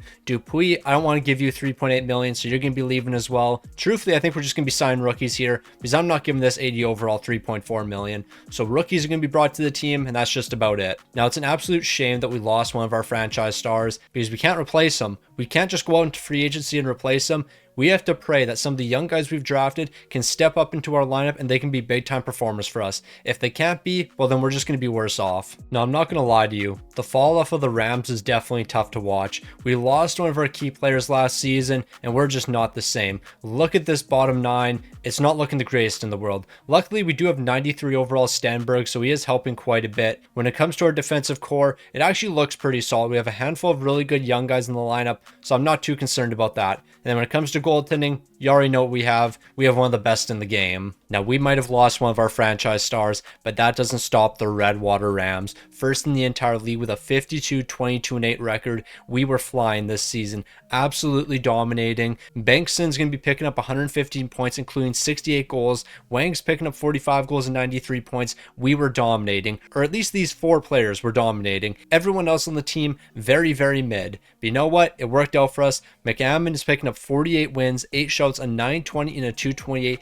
He is playing in just about every game, but it's working out for us. We're winning lots of games. We're looking to repeat this season. We're taking on the Calgary Flames in the first round. No messing around. Now, this is a big postseason. We're looking to win back-to-back Stanley Cups. We haven't been able to do that so far in today's video, but we're looking to change that right now. We need to win game number 5, though, and then we have to win game 6. If we end up in game 7, more than likely we're going to be following in the first round, but I can't imagine us going to game 7. We're closing it out. So we're moving on to the second round, and now we get the San Jose Sharks. San Jose was looking like a pretty solid team this season, but I'm not sure if they're good enough to take down the Rams. I believe we won game number 1. I'm not 100% sure. Are we going to sweep this team? It doesn't look like it. We were 1 game away from a sweep, and now we're 2 games away from blowing a 3-0 series lead. How about we don't do that? How about we don't blow a 3-0 series lead? I think that's a great plan. I don't know if anyone would agree with that plan, but I think that's an amazing plan. Not blowing a 3-0 series lead. It was a scoreless first period. Moving into the second, it's scoreless once again. I already know we're going to lose this game, so let's just simulate the rest of it. We know we're losing. What a surprise. Furcus, a Moose Jaw Warrior legend, is picking up the lone goal in this game, and we're following in the second round after being up 3-0. Furcus is picking up the big-time goal. Nah, you hate to see it, but you also love to see it because Furcus is picking up the big ones. Nah, this actually makes it a little bit worse. The San Jose Sharks are Stanley Cup champions, so if we were able to beat that team, we probably would have won the Stanley Cup. If we didn't blow a 3-0 series lead, we would have won the Stanley Cup. No, you just hate to see it. That makes it significantly worse. Wang picked up 10 goals in 13 games. Bankson's picking up 5 goals and 10 assists for 15 points. No, you just hate to see it. We had all the pieces to win a Stanley Cup this season, but when it mattered most, we just folded. Now, I do believe we still own St. Louis's first round pick for this season, and based on what that team did last season, I'm assuming it's going to be valuable, and it looks like it's going to be a top 10 pick. I'll never complain about that. Alright, so with the 9th overall pick, we're not going to be able to walk away with a medium league potential player. However, if we move up to the 6th overall, then we can. So yeah, we're moving up to the 6th overall pick. We're going to be walking away with a medium-league potential player. I have no clue whether or not this guy's going to be jumping in the lineup immediately for us or not, but if he doesn't, he could be a good player for us 3 years down the line, and I think we might hold off with him, because eventually we could use another elite player in our top 6, and if we can bring this guy in as an 85 overall in his entry-level deal, I think that makes a lot of sense. Now, it looks like we're going to be getting another great prospect in the first round. We're walking away with a low elite potential player beginning as a 67 overall. I'm definitely not going to hate against a 67 overall. Now, it turns out that the medium league potential players are also coming outside the first round. We're securing a medium league potential goaltender in the 4th round. Another great pickup for the team. Now, we're going to lose a couple guys over the offseason, but you know what? We have to lose these guys. Like Greening, I'm not paying you $9.6 million. You're bugging. I can bring in this 82 overall on their entry-level contract while you want $9.6 million. I know they're different positions, but it kind of just proves the point. Why would I pay an 84 overall $9 million when I can pay an 82 overall $1.1? It's just not right. Also, I'll give this guy $1.2 million. He's a 78 overall. He can play for us. Now, it's a good thing that we have $20 million in cap space because there are a lot of players that we have to sign, starting with Bobby Robertson. What I'm going to do, though, is I'm going to take his clause away. I'm willing to pay him more without the clause because in the event that we have to trade him away in his final season in order to get some new assets, then it's just going to make things a lot easier. So we'll do $15.5 million for the next 6 seasons. It's only 1.5 more than what he's getting paid right now, so that contract actually really works for us. Moving on to Maddox Schultz next. He wants 17.8. Once again, I'm taking away the no movement and we'll save some money. I think we're actually going to end up saving quite a bit of money with a lot of these deals. Maddox Schultz, I'll do 16 million for the next 7. Actually, I'll do 16.3 for the next 7 years. Another amazing deal, less than what he's getting paid right now. And then when it comes to Stenberg, how much does he want? 17.4. Once again, get rid of the no movement and save some money. So I think after all of these deals are handed out, we're actually in a better cap situation than we were before. Like Stenberg's getting a bit more, but Schultz is getting less. Somehow we're better off after all this. McAdam still needs his extension, but I can't imagine he wants more than 13 million. I guess he wants 13.6, but this is still an amazing deal for us. So we'll do 12.5 million for the next 7 years. We're saving money with him. We saved money with just about everybody. The last season we looked incredible up until the postseason. That's where everything went wrong for us. But I think moving forward, things are going to be changing. We have lots of cap space. We have a lot of great young rookies on the team. This team is actually going to be getting better year after year moving forward. When it comes to these past couple seasons, we've definitely been lacking when it comes to the bottom 6, but I don't think we'll have to worry about that next season. Next season, we're going to have a lot of great players jumping into the lineup, and a lot of our problems are going to be gone. So I've just accepted the fact that it doesn't matter how bad our bottom 6 is. We will always see success. A 58-20-4 record. The Redwater Rams are absolutely flying. Wang's picking up 112 points this season. Schultz is picking up 102. Bangson's going to be picking up 101. We just had amazing offense from top to bottom, and I don't think that really surprises anyone. We had superstar goaltending as well. This team is just really good. From top to bottom, we're really good, but I have to stop saying that because our bottom 6 sucks. And our third pairing defense really isn't that good. So we are not good from top to bottom. Like, I love how at the beginning of the season, I complained that we don't have a bottom 6. And then once I get to the end of the season, I'm talking about how we're elite from top to bottom. But we're not elite from top to bottom. We definitely have flaws on this team, and our flaws are our bottom 6. Our bottom 6 is not good. We can't gas up our bottom 6. We're currently down 3-2 to Vancouver, but I know for a fact we're winning game 6 and we're forcing game 7, but apparently not. After blowing a 3-0 series lead last season, we're now falling in the first round. Nah, the fall off for this team is kind of crazy. The 2041 season is now complete. We have 10 years left in the rebuild.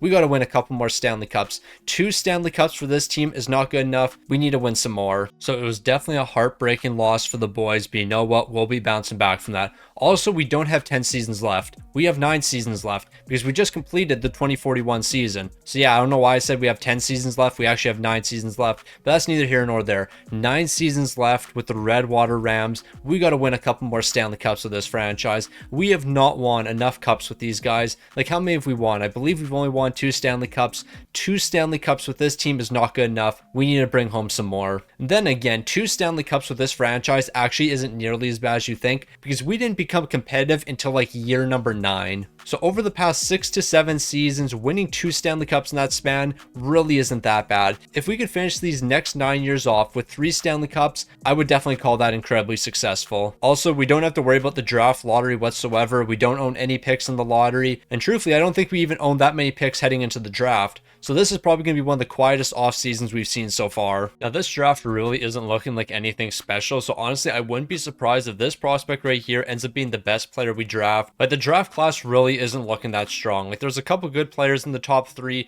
but outside of that, it's looking pretty mid. Unless we get a mediumly potential player right here, but I doubt that's going to be the case, and it looks like we got medium top 60. Now luckily we are walking away with at least one elite prospect. It's going to be a lowly potential sniper we're selecting in the 6th round, but I don't really have the highest expectations for him. Now during the re-sign phase, I can't imagine we're going to be doing too much. We will sign a couple rookies, but when it comes to a lot of these players, they're all looking for way too much money, so a majority of them are probably going to be walking. Unless you're an RFA that I can qualify, you're leaving the team. And you know what? I'm not even going to qualify this defenseman, because as an 80 overall, he wants 6.6 million. Nah, you can just walk into free agency. Now it's a good thing we have a lot of cap space. Bankson needs a contract extension, and he wants 20 million for the next 3 years. Once again, we're not going to give him a no movement, just in case we have to trade him down the line. I would like to get this down to around 19 million, and I think that's what we're going to do. 19 million for the next 3 seasons. Bankson's coming back to the team. When it comes to Upshaw, I think I'm looking to do the exact same thing, but 13.8 really isn't that bad. Obviously, we're taking away the no movement, but this isn't a terrible contract. So we're locking down Upshaw at $12 million for the next 6 seasons. That's really not too bad of a contract. And then when it comes to Archer, how much does he want? He wants 12.8 million, but he is only 20 years old. What if I gave you a no movement? How much money could we save? I mean, what we could do is give you an additional season, save some money, and then you can stick around for the rest of the video. I'll do 11.5 for the next 8 years. I think that's a great deal for Archer. And you know what? Outside of Archer, Strombolopoulos, we could bring you back to the team. I'm hoping for around 8 million with you, but you want 10.9. I don't know how I feel about that. What if I did 8 years with you and I gave you a no movement? Could we get something done reasonable there? I don't think so. So we might just be bringing you back for 4 seasons. Or do I even bring you back to the team? What role do you fill on this team right now? I don't really know if you fill one, so you might be moved at the end of the season. I guess we can also give an extension to this goaltender right here, 1.8 million for 1 season. He's a medium league potential goaltender right now who's our backup. At 1.8 million, that's not a terrible price. You know what? I've actually circled back on Strombolopolis. We do want to bring him back to the team because Stenberg eventually will be aging out on us. Like right now, he's 33 years old. He's already dropped in overall, so we might as well have his replacement ready. And this is his replacement, 10 million for the next 4. Well, that's unfortunate. Bill Upshaw, we actually don't have enough money for you, so you know what that means. He's looking for $18 million now. There's a chance we don't bring him back to the team. Now, I think it's common knowledge, but this team won't be quite as good next season. We're going to be losing one of our key defensemen. Upshaw is going to be returning to the team, so we're losing a 91 overall. That's definitely going to be hurting us a ton. But you know what? I believe we can bounce back from it. Archer's going to step up next season, but we're going to need somebody to replace Archer on the second pairing, and I don't really know if we have a guy that can do that. But you know what? We can't worry about that right now. The only thing we can worry about is the upcoming season and whether or not this team can walk away with the Stanley Cup. Now, it really wasn't that long ago I was talking about how it's going to be so incredibly difficult for Redwater to win the President's Trophy. I think in the past 5 years, we've won like 4 President's Trophies, and I think we might have won 4 in a row. I've lost track at this point, but yeah, I went from saying this is going to be an incredibly difficult task for our team to now winning it like 4 years in a row or something. It doesn't make sense. We are just that dominant right now, and I think that's going to continue into the postseason. A lot of our key guys are still looking amazing. Goaltending still looking fantastic, and as long as none of that changes, we're definitely going to be able to compete for a Stanley Cup. We have Chicago in the first round, but you already know they're going to put pressure on us. And I'm not saying they're going to put pressure on us because they're an incredible team. I'm saying they're going to put pressure on us because we are going to find a way to choke. We are going to find a way to choke in this series against the Chicago Blackhawks, even though we should absolutely dominate. Game 5 is the most important game. We need to win this game coming up. We can't afford to lose it, and luckily we're winning. Now, don't go to Game 7. Whatever you do, don't go to Game 7. I don't even want to simulate Game 7. I already know what's going to happen. So I'm going to simulate this game, but I'm just going to simulate the entire game. We don't need to go period by period because we know what's going to happen. We're going to lose this game, but we're actually not. We're going to win it 4-1. That's very surprising. I mean, it really shouldn't be surprising because we were the President's Trophy winners, but I just don't believe in the team. The last time I questioned this team, we ended up going 12-0 up until the Stanley Cup final, and then we ended up getting swept. So you can't believe in this team. No matter what you do not put any belief into the Rams. They will always find a way to let you down. We've dropped 2 of the first 3 games. Luckily, we're responding in game number 4, so once again, it's a best of 3 moving forward. We need to win game number 5, and that's what we're doing. Don't go to game 7. Do not go to another game 7. I can't handle it. We're moving on to the conference finals. The Rams are back in the conference finals. We have been here a handful of times in this video, but we haven't necessarily won a ton of times in the conference finals until now. We're going to start winning in the conference finals. We're making it back to the Stanley Cup final if we don't lose 4 games in a row. Do not lose 4 games in a row. One more win sends us to the Stanley Cup final. Can we make it there? Yes, we can, and we have one last team to beat. That's going to be the Montreal Canadiens. Can the Redwater Rams win another Stanley Cup here? Probably not, because they've now lost 3 in a row. See, that's what happens when you put faith in this team. The second you believe in this team just a little bit, they end up letting you down. We made it to the Stanley Cup final, and I had faith in this team. I expected them to step up big time. And what's going to happen? Well, we're going to lose the third period, except we're not. We're exchanging goals in the third. We need to win overtime. If we score the next goal, we're still alive. If we allow a goal, then we lose, and it looks like we're going to be winning. Bankston's going to be picking up a big time goal. We're still alive in this one. I'm not going to lie to you. I was very nervous. Heading into game 5, I didn't know if we could win it, but now that we've won, we might as well just keep on winning. Now we need to win game number 6. We're exchanging goals in the first period. Moving into the second, we're taking the lead. Can we win this one in the third period? It looks like it. Game 7 coming up. We have blown a handful of 3-1 series leads before, but not today. Today is the time we make the comeback. We are going to make the comeback from blowing 3-1 series leads and 3-0 series leads. It's time for us to make the 3-1 comeback. We're going to win right here, right now. 3 unanswered goals is helping us a ton. Moving into the second period, it looks like it's going to be scoreless. Give me 20 minutes of amazing hockey and you guys will be Stanley Cup champions, and it looks like we got it. Who cares about one power play goal? The Redwater Rams are Stanley Cup champions once again. Now, this is a fantastic way to start off the final 9 years. Winning a Stanley Cup right here, right now, that's perfect. That's going to give us a bunch of momentum moving forward, and that's going to allow us to win a handful more Stanley Cups. Bankston, he was amazing. 16 goals. Wang's picking up 12. Look at Drake picking up 10 goals. Never would have expected it from him. And then when it comes to goaltending, I never questioned McAmmond once. I never questioned our man in between the pipes because he steps up time and time again. The Redwater Rams are Stanley Cup champions once again, but this is the beginning of something special. Now, after winning a Stanley Cup, we're off to a pretty solid start in the draft, drafting a lowly potential sniper. I don't know when he's going to be joining the team, but I feel like it's going to be sooner than later. I just realized he had 2 goals in 41 games as a sniper. Alright, bro is definitely a bust. Now it looks like the good drafting is going to continue. Now we're selecting a medium top 6 potential defenseman, but we need some superstars here. We need some mediumly potential players. We need something. Sometimes all you gotta do is ask and you shall receive. We got ourselves a mediumly potential defenseman. Starting off as a 68 overall, this guy could be jumping into the lineup sooner than later. Now this actually might turn out to be one of the best drafts we've seen in a long time. Now we're picking up a mediumly potential goaltender. It's just been hit after hit after hit. Now during the re-sign phase, I don't really know what we're gonna do. We're gonna have to let Upshaw leave the team because I can't afford to bring him back. But when it comes to everyone else, I feel like they're asking for too much. Drake wants 6.8 million. That's not happening. I'll qualify you as an RFA, and I think that's probably what we're going to do with everybody, because everyone seems to want $8 to $9 million.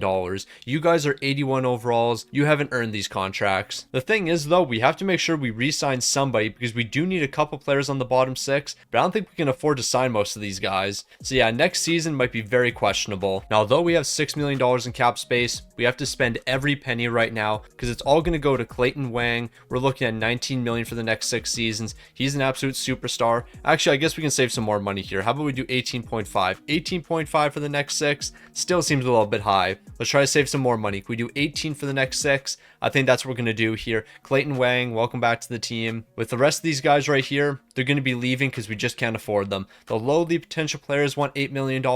I just can't do that. Now, it looks like our bottom 6 is slowly falling apart once again. However, the top 6 is still looking really strong, but we will have to make some adjustments. Stenberg, I think this is your final season with the team. I have to capitalize on what little trade value you have left. And then when it comes to our defense, I mean, it's not terrible, but it's definitely not that good. But we can work with what we have here. When it comes to goaltending, McAmmond, I'm never going to question you. You're the guy. You always have been, and you always will be. Like, just look at what this man's accomplished. 3 cups, 3 Vezinas, 4 William Jennings. He's having one of the greatest careers of all time. No, honestly, this doesn't even make sense to me, but somehow the Redwater Rams just had the best season so far. A 60, 15, and 7 record. Even though the team is slightly worse this season, we're actually better. We had a better regular season record. The boys were flying. Just look at this top line. No one is stopping these guys here. Maddox Schultz, you're plus 56 this season. Nothing compared to Wang's plus 65. He was absolutely locked in. And then when it comes to goaltending, you already know what you're going to get from our goaltenders.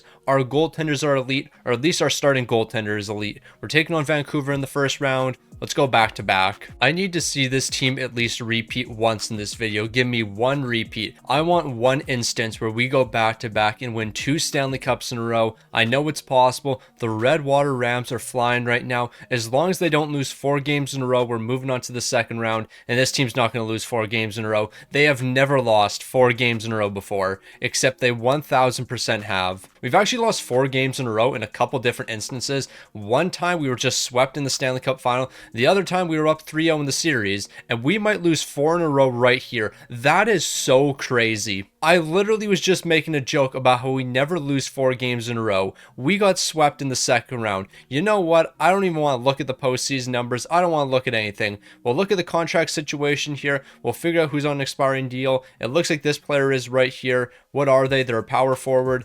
If I can keep you around, I will. We're going to have to trade Stenberg in order to keep you around, though. You want 15 million. That's not a crazy cap hit. We'll see what we can do. Now we're in a lot of trouble right now. We need the 3rd overall pick, and we need the 3rd overall pick desperately. The Islanders are actually making this a lot easier than I was expecting, so we're moving into the top 3. Now, best case scenario, St. Louis doesn't take the prospect I want, but they are going to be taking him. A mediumly potential playmaker who is also a centerman. We needed a centerman. Unfortunately, we're not walking away with a centerman, but instead we're going to be walking away with a mediumly potential right winger. He's going to be a good second line player for us, but he's going to have to jump onto the second line immediately.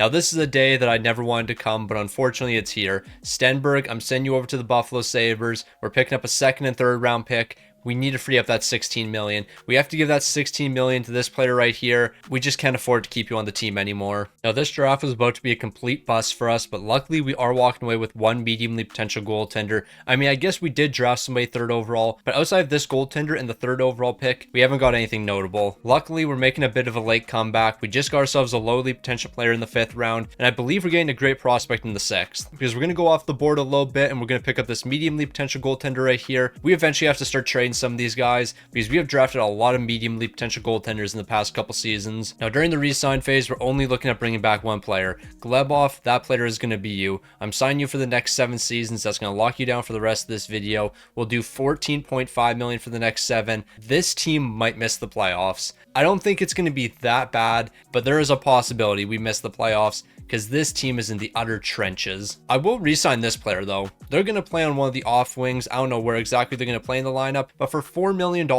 this actually isn't terrible. The rest of our team is going to be terrible, but this contract could be a lot worse. So as the years go on, we're slowly losing players. We're losing a lot of players that we originally drafted 15 or so years ago. You're also going to notice that the player we drafted 3rd overall isn't in the lineup this season. I don't want to play in bottom 6 minutes with a bunch of 70 overalls, so I'm only going to bring him to the team when he's ready to play in the top 6. When it comes to the defense, we have a first pairing, and only a first pairing. And then when it comes to goaltending, you already know what we have. Never question this man right here. McAmmond is the greatest of all time. Like, how many games has he won so far in his career? He has 550 wins. You can't ask for a better goaltender. Just look at these numbers.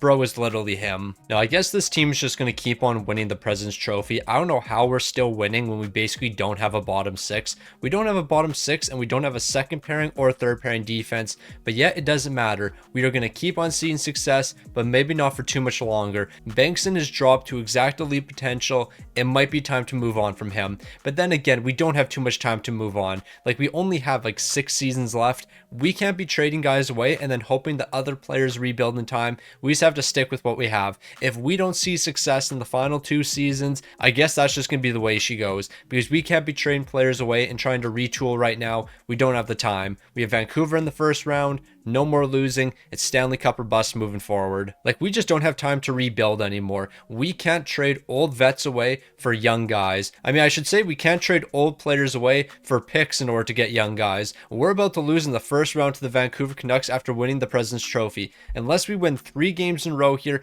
we are going to be falling to the second wildcard team. That is crazy, but we've won back-to-back games. We have to keep the momentum going, and we're dropping it 2-1 in Game 7. Nah, you hate to see it. But as I was trying to say, we can't trade our old veterans away for draft picks to select young players and then pray that those young players develop in time. We can't do that. It's just not going to work out for us. So yeah, we're going to have to stick with the core we have. And right now, the core we have, they're not seeing a lot of success. So not only did we lose to the second wildcard team, we actually lost to the eventual Stanley Cup champions. It doesn't hurt as much now. Now that I know they went on to win the Stanley Cup, that loss doesn't hurt quite as much. When it comes to the postseason numbers, I don't think anyone cares. They were terrible. Like, all of these numbers are not good whatsoever. Goaltending numbers are actually very good. We just didn't score. Yeah, that was our problem. We didn't score goals when it mattered. Alright, I'm sick and tired of mediumly potential goaltenders. These guys are not helping us anymore. We don't need any more mediumly potential goaltenders. I know I selected him, but I selected the best player available, and I felt like that made a lot of sense. Now give me a lowly potential defenseman here. What a miss. That one just sucks. Now, as I mentioned earlier, I think we have to embrace the old veterans on this team. So Bengtson, you're coming back to the team. Even though I don't think you're the guy for us, I think we have to keep you around. I'm also going to give you a no movement in these 2 seasons. I know that doesn't really make a lot of sense, but I know what your trade value is. We're not going to be able to move you and get a bunch of great assets, so we might as well just keep you around at the cheapest price possible. And then Pavelka, I would like to keep you around, but I don't really know how much you're going to be looking for. You want 9.8 million. I feel like we can make this work. And I also feel like I could probably lock you down for the rest of this video if I gave you a no movement. So I think we can do $9 million for the next 5 seasons. I think that's pretty reasonable. Actually, we're going to do less than that.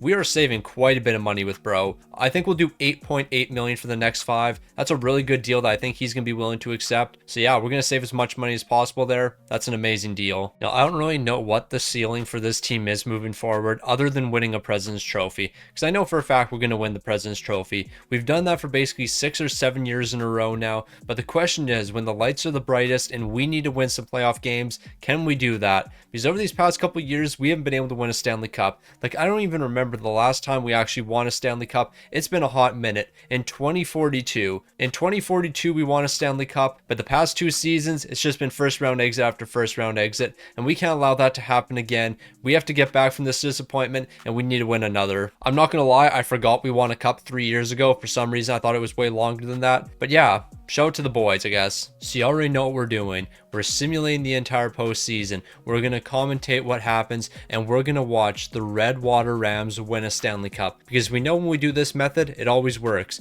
100% of the Stanley Cups I win is when I do this method right here. Obviously, that's a lie because I've won Stanley Cups in this video when I didn't use this method, but the point still stands. You win if you use this method right here. Why does it work like this? I have no clue, but we've won 5 games in a row now. Can we make it 6 games in a row? Yes, we can. Can we make it 8 games in a row? Back-to-back sweeps. We're moving on to the conference finals, and we're yet to lose a game. But we can't get confident because we have been in this position before. We have won 12 games in a row and then lost 4 in a row right after that. We will choke when it matters most, like we did right here. We lost in Game 7. What a surprise. Lost to the eventual Stanley Cup champions, shouldn't be surprised in the slightest. The Redwater Rams, when the lights were bright, were completely blinded, and they allowed a bunch of goals when they shouldn't have. Like, I don't really know what to say moving forward. Like, the Redwater Rams, they do what they have to. They show up during the regular season. We have a bunch of guys put up amazing numbers, but when it comes to the Stanley Cup final and those late rounds, including the conference finals, we just don't show up when it matters. We had a lot of great performers this season, a lot of guys who stepped up when it mattered, but at the end of the day, when the lights were the brightest and we needed those extra wins, we didn't have anyone there to pick up those extra wins.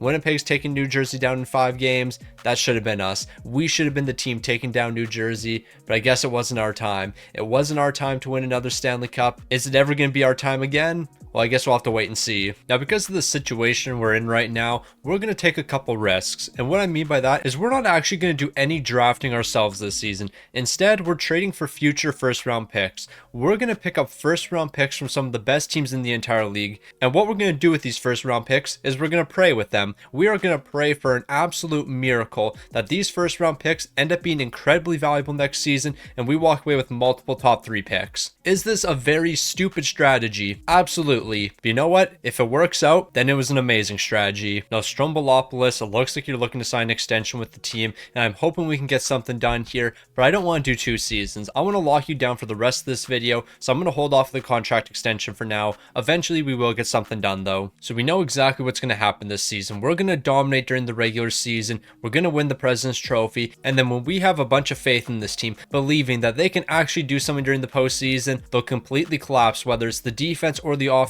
Something will go wrong, and then we'll end up losing in the first or second round. We've seen it time and time again. Why would this season be any different? Now, I fully expect moving forward that the Redwater Rams are winning the President's Trophy every season. Even though it doesn't really make the most sense in the world, I fully expect us to do this. And it's because of the 3 players. It's because of Wang. It's because of Maddox Schultz. Where is Bengtson? Where is that man? Where did bro go? He just had the worst season of his career and I gave him a no movement. I am the worst GM of all time. Why did I do that? So bro just sucks now. Why did he shoot 4.9%? Hold on. Just wait 1 minute. Why did he have that big of a fall off? Like, I know he's not the player he used to be, but even still, that is a crazy fall off right there. No, we're not going to recover from that. If Bengtson can't return to his prime, or at least return to being a 25-30 goal scorer for us, well, we're going to be in a lot of trouble, especially considering I'm playing him on the top line. He is not moving down to the second line. He is a first-line player. Even though his overall doesn't show it, he is a first-line player. He is one of our best players, and we have to trust bro. We allowed 6 goals in game number 1. Why do I feel like we're just going to keep on winning the President's Trophy and then just keep on getting disappointed in the playoffs? I think we all know it's going to happen.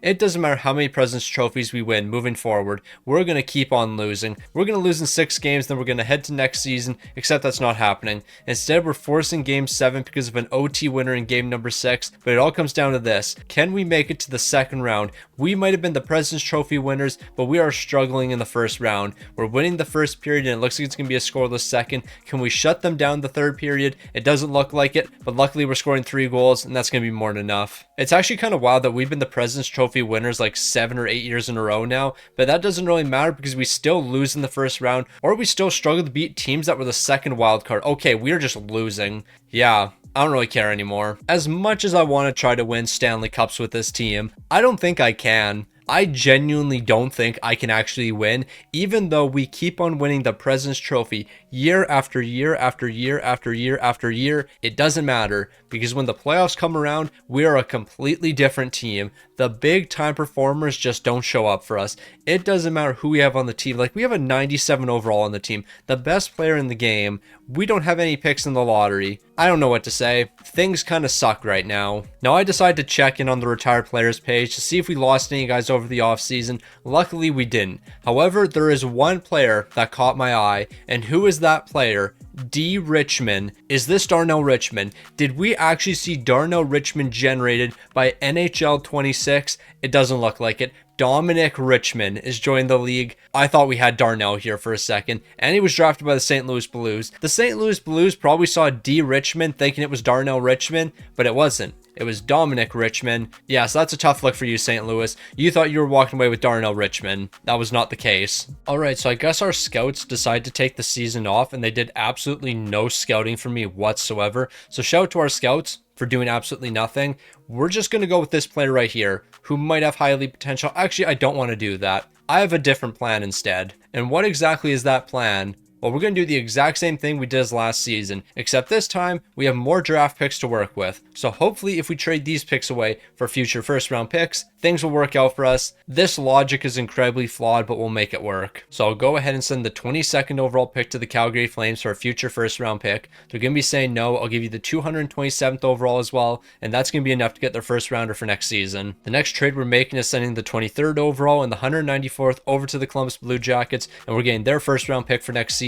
We're going to keep on making trades like this. Now we're picking up a first round pick from the Red Wings. Unfortunately, this package right here is going to be enough, so I'll throw in a fourth rounder as well. Is this enough for your first round pick for next season? Perfect. So we have a lot of first round picks at play for next season, but I would like to get one more. But I don't think we're actually going to make any more trades because we probably should bring at least 2 prospects to the team. I'm just going to take whoever has the highest potential, like this goaltender. Of course it's a goalie. Why wouldn't the best player available be a goaltender? I don't even want goaltenders, but I'm still drafting them because they're just the best players available. I will take whoever is the best player available, and it just happens to be goalies all the time. The one time we try to draft somebody who's not a goaltender, medium top 4 D potential. What a disappointment. Now, Strombolopoulos, I'm going to keep it $150. I forgot to give you an extension, but luckily we have the money for you, and you're now willing to sign a multi-year deal, so I guess it all works out in the end. Obviously, we want to save as much money as we can late in the game like this, so how about we do $14 million for the next 7 years, a very reasonable contract for you. And then obviously with everyone else, it's just qualifying RFAs. Now Bengtson, based on what you did last season, I don't really know if you're a part of this team's future. I don't know if you can be that guy for us.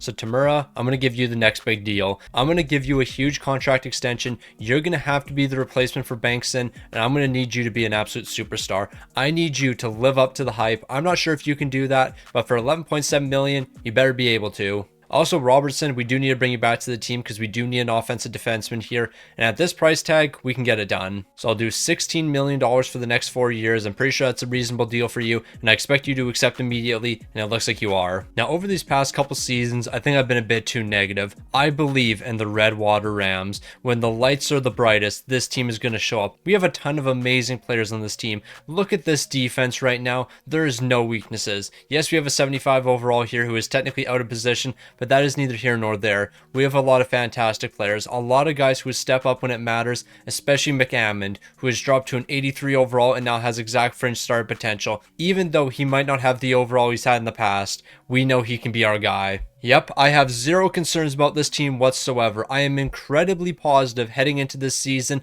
Nothing could backfire on us. Nothing can go wrong. We're going to stand tall when it matters. We're going to win a Stanley Cup, and then we're going to get a top 5 pick. Before we go over anything here, I just need to point something out. Didn't I say last season we're likely going to win the President's Trophy for the rest of this video? Well, it looks like in the following season, we're finishing 5th in the entire league. Nothing has to be said about that, but you know what? Winning the President's Trophy hasn't helped us in the past. We have won the President's Trophy a handful of times, and that didn't result in any postseason success. Bengtson, he's having a huge bounce back season, shooting 12%, which is resulting in 29 goals. He's going to do some big things this season. Our goaltending is looking pretty solid. McAmmond, unfortunately, you have completely fallen off, but we have a new goaltender stepping up, and he's going to lead us to a Stanley Cup. I don't think this is his rookie season. I think he's been in the league for 1 or 2 years now, but that's beside the point. We have a new goaltender in between the pipes. I'm hoping for a different result in the playoffs. Redwater, I know you can do it. Like, I believe in Redwater. When people have questioned this team and when people have called them out, I have been at their side defending them. I have always said Redwater will step up when it matters. I have always said this team will find a way to win when the lights are the brightest. I've always said that. I have never once questioned this team. I have always been by their side, and it looks like they're proving me right so far. They're taking down the Dallas Stars in a 5-game series, and they're moving on to the second round. So far, they're absolutely flying. Zero weaknesses on this team whatsoever. We have just found a way to see success right now, and that's going to continue into the second round. We might have dropped game number 1, and we might have dropped game number 2, but we're going to respond. Back-to-back victories. We're going to make it 3 straight, and then we're going to make it 4 straight. We're moving on to the conference finals after this game 6 win right here. We're moving on, or at least we're moving on to game number 7 because we lost game number 6, but that's perfectly fine because Redwater always steps up when it matters. This team always finds a way to win when the lights are the brightest. 3 goals in the first period is amazing. Exchanging goals in the second, that's okay. I mean, I would prefer to pick up a couple more goals than them, but that's beside the point. We're going to win this one right here 6-2, and we're moving on to the conference finals. This is why you don't doubt a team like Redwater. You might think they're down and out. You might think they can't win anymore. Well, you just be wrong in comments like that. Why would you make a comment like that? You know this team is going to show up when it matters, and that's what we're doing right now. We're moving on to the conference finals to take on the Winnipeg Jets.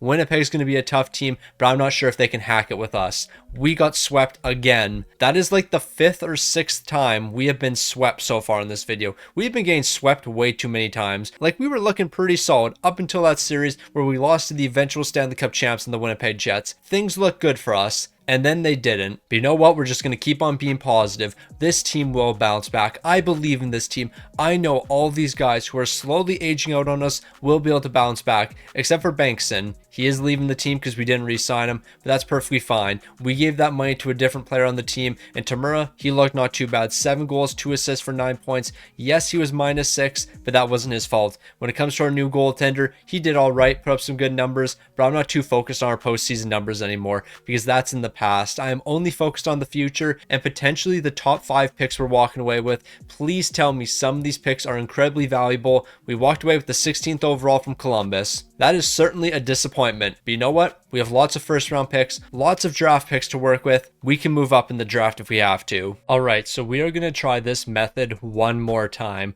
We are going to trade for a bunch of future first round picks. And then next season, we're going to use all of those first rounders because we'll only have 2 more years left. So no matter what happens next season, we're going to be drafting a lot of players in the first round. Now, I honestly have no clue whether or not this method right now is a massive waste of time or not, but I guess we'll find out in the future. Now, Edmonton's first round pick might be incredibly valuable because we have to understand this team was terrible this season. They ended up getting one of the top picks. I believe they got the 2nd overall. So if that trend continues, they are going to be very bad again next season. Same with Colorado. They were one of the worst teams as well. So if they perform the exact same way they did this season, we could be walking away with 2 top 5 picks. Now we still have a couple more trades to make. Now we're picking up a first round pick from Minnesota. But here's exactly what I mean. Edmonton, they have the 2nd overall. Colorado has the 3rd overall. Minnesota has the 4th overall. There is no way all of those teams next season make the playoffs. So all 3 of these picks should be in the lottery. Now we're going to finish this draft off with a first round pick from the Nashville Predators. So we have a lot of picks heading into next season. This season, however, we have none. But look at all of these first round picks for next season. There's no way we don't get at least one elite player. Then again, I'm pretty sure I said that last season, but it'll work out this time. So we've moved into the off season. Bankson, I would like to say one final goodbye to you. You just played your final season with the team.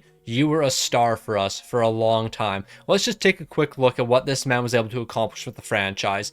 3 cups, 2 Conn Smythes, 4 Hart trophies, 4 Ted Lindsays, 3 Art Ross trophies, 2 Maurice Rock Richards. He was one of the best players in the game. Honestly, one of the best players of all time. He finished with 768 goals, 901 assists for 1,669 points. That is what he was able to accomplish with the franchise. We're never going to forget, bro. He is one of the greatest of all time. I forgot to trade this RFA away, so we're stuck with him for this season. We can't do anything with him. We'll qualify him as an RFA, and then hopefully he'll sign a qualifying offer, but I doubt that's going to be happening. Now, honestly, I'm a bit surprised that we're giving Maddox Schultz a contract extension here because I thought he would have been retired by now, or at least I thought he'd be regressing a ton, but that's actually not the case. Right now, at 37 years old, he's a 93 overall. He still has exact franchise potential, so there's no reason we should be getting rid of him. I'll give him 12.5 for the next 2 years, and he can return to the franchise once again. When it comes to Weaver, I think more than likely he is going to be leaving the team. $7 million for the next 2 seasons. I don't really want to give you that. Also, I think we have to accept that McAdam is not going to be coming back to the team next season, so we're going to be rocking a different goaltender. So how about we make our new starting goaltender Brendan Avery moving forward? I'll give him 2 years at 1.2 million. That should be more than enough to bring him to the team, and that's going to be a really cheap contract for him. More than likely, by the time he takes over as the starting goaltender, he's going to be up to an 82, maybe an 83, so that's going to be a good buy for us. Now, this comment I'm about to make might seem crazy,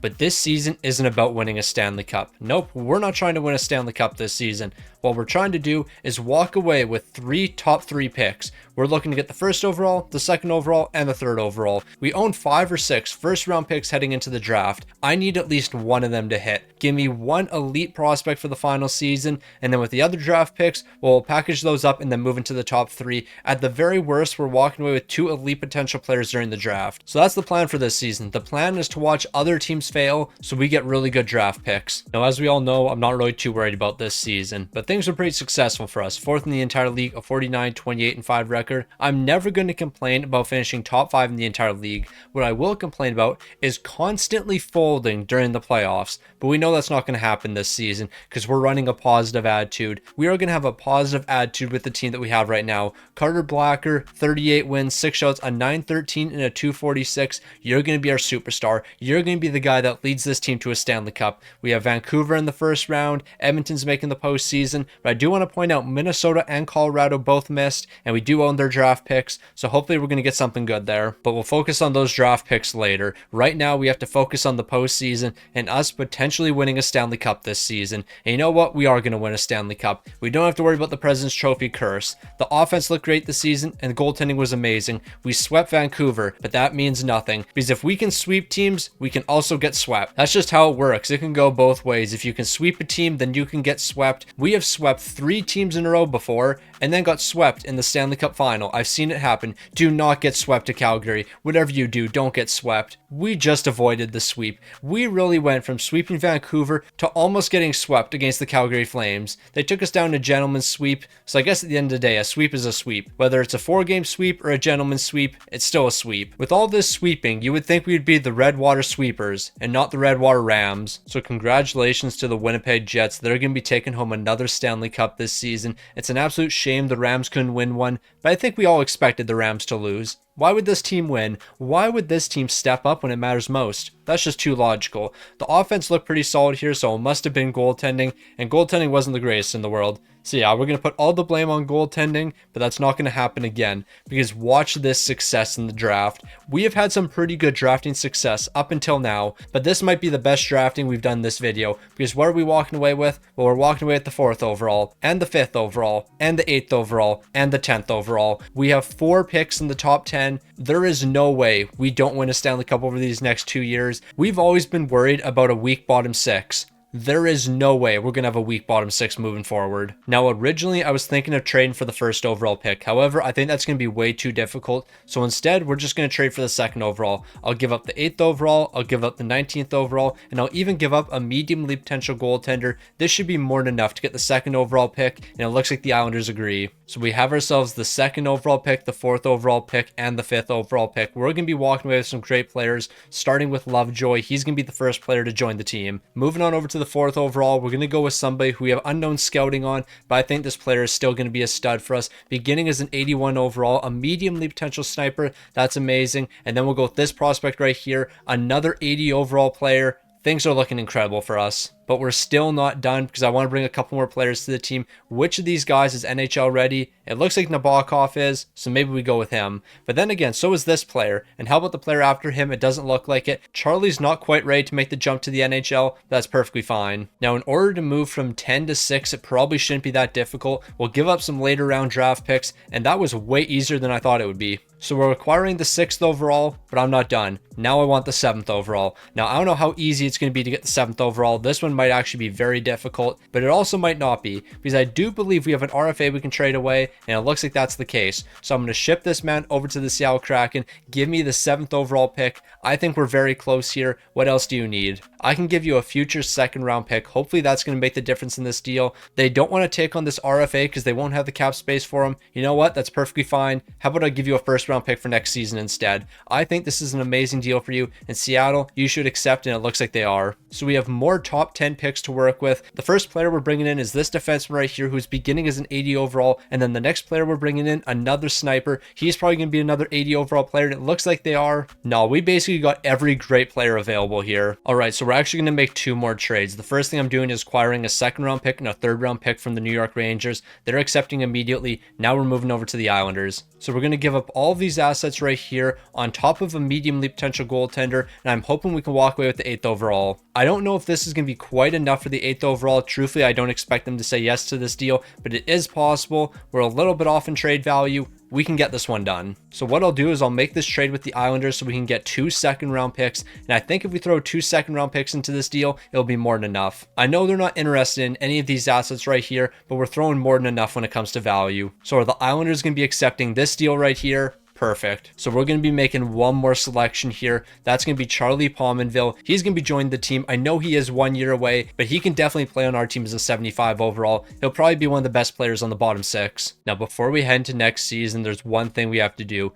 We have to sign a lot of rookies. There's going to be a lot of rookies in our lineup, but it's actually going to end up working out for us because these guys are going to play really cheap bottom 6 minutes. We have $35 million in cap space because a lot of players retired on us. I know for a fact Maddox Schultz left the team. We also lost our goaltender in McAmmond, but you know what? That's fine. We will find replacements. And where are those replacements coming from? Well, of course, they're coming from the draft because it's drafting only. Where'd you think they were coming from? Now, there is a couple players that need extensions for the final season. Wang is one of them, and of course, we're bringing him back to the team. There was no doubt in my mind that this guy was going to be returning. At what price tag, though? Well, I think it's going to be a bit better than I was expecting. We're going to be looking in the $12 million range, 12.5 for 1 season. Welcome back. Then when it comes to goaltending, Blacker, I guess we can bring you back to be our starting goaltender, but of course I want to do as cheap as possible, so I'll give you a no movement and we'll get this down to like 6.5. Actually, we're going to be doing significantly less than 6.5. Maybe we're going to get this down to 5.5. Okay, 5.5 is a stretch, but Blacker will bring you back for $6 million for the next 2. Now, moving into our final couple years, we're missing a lot of superstars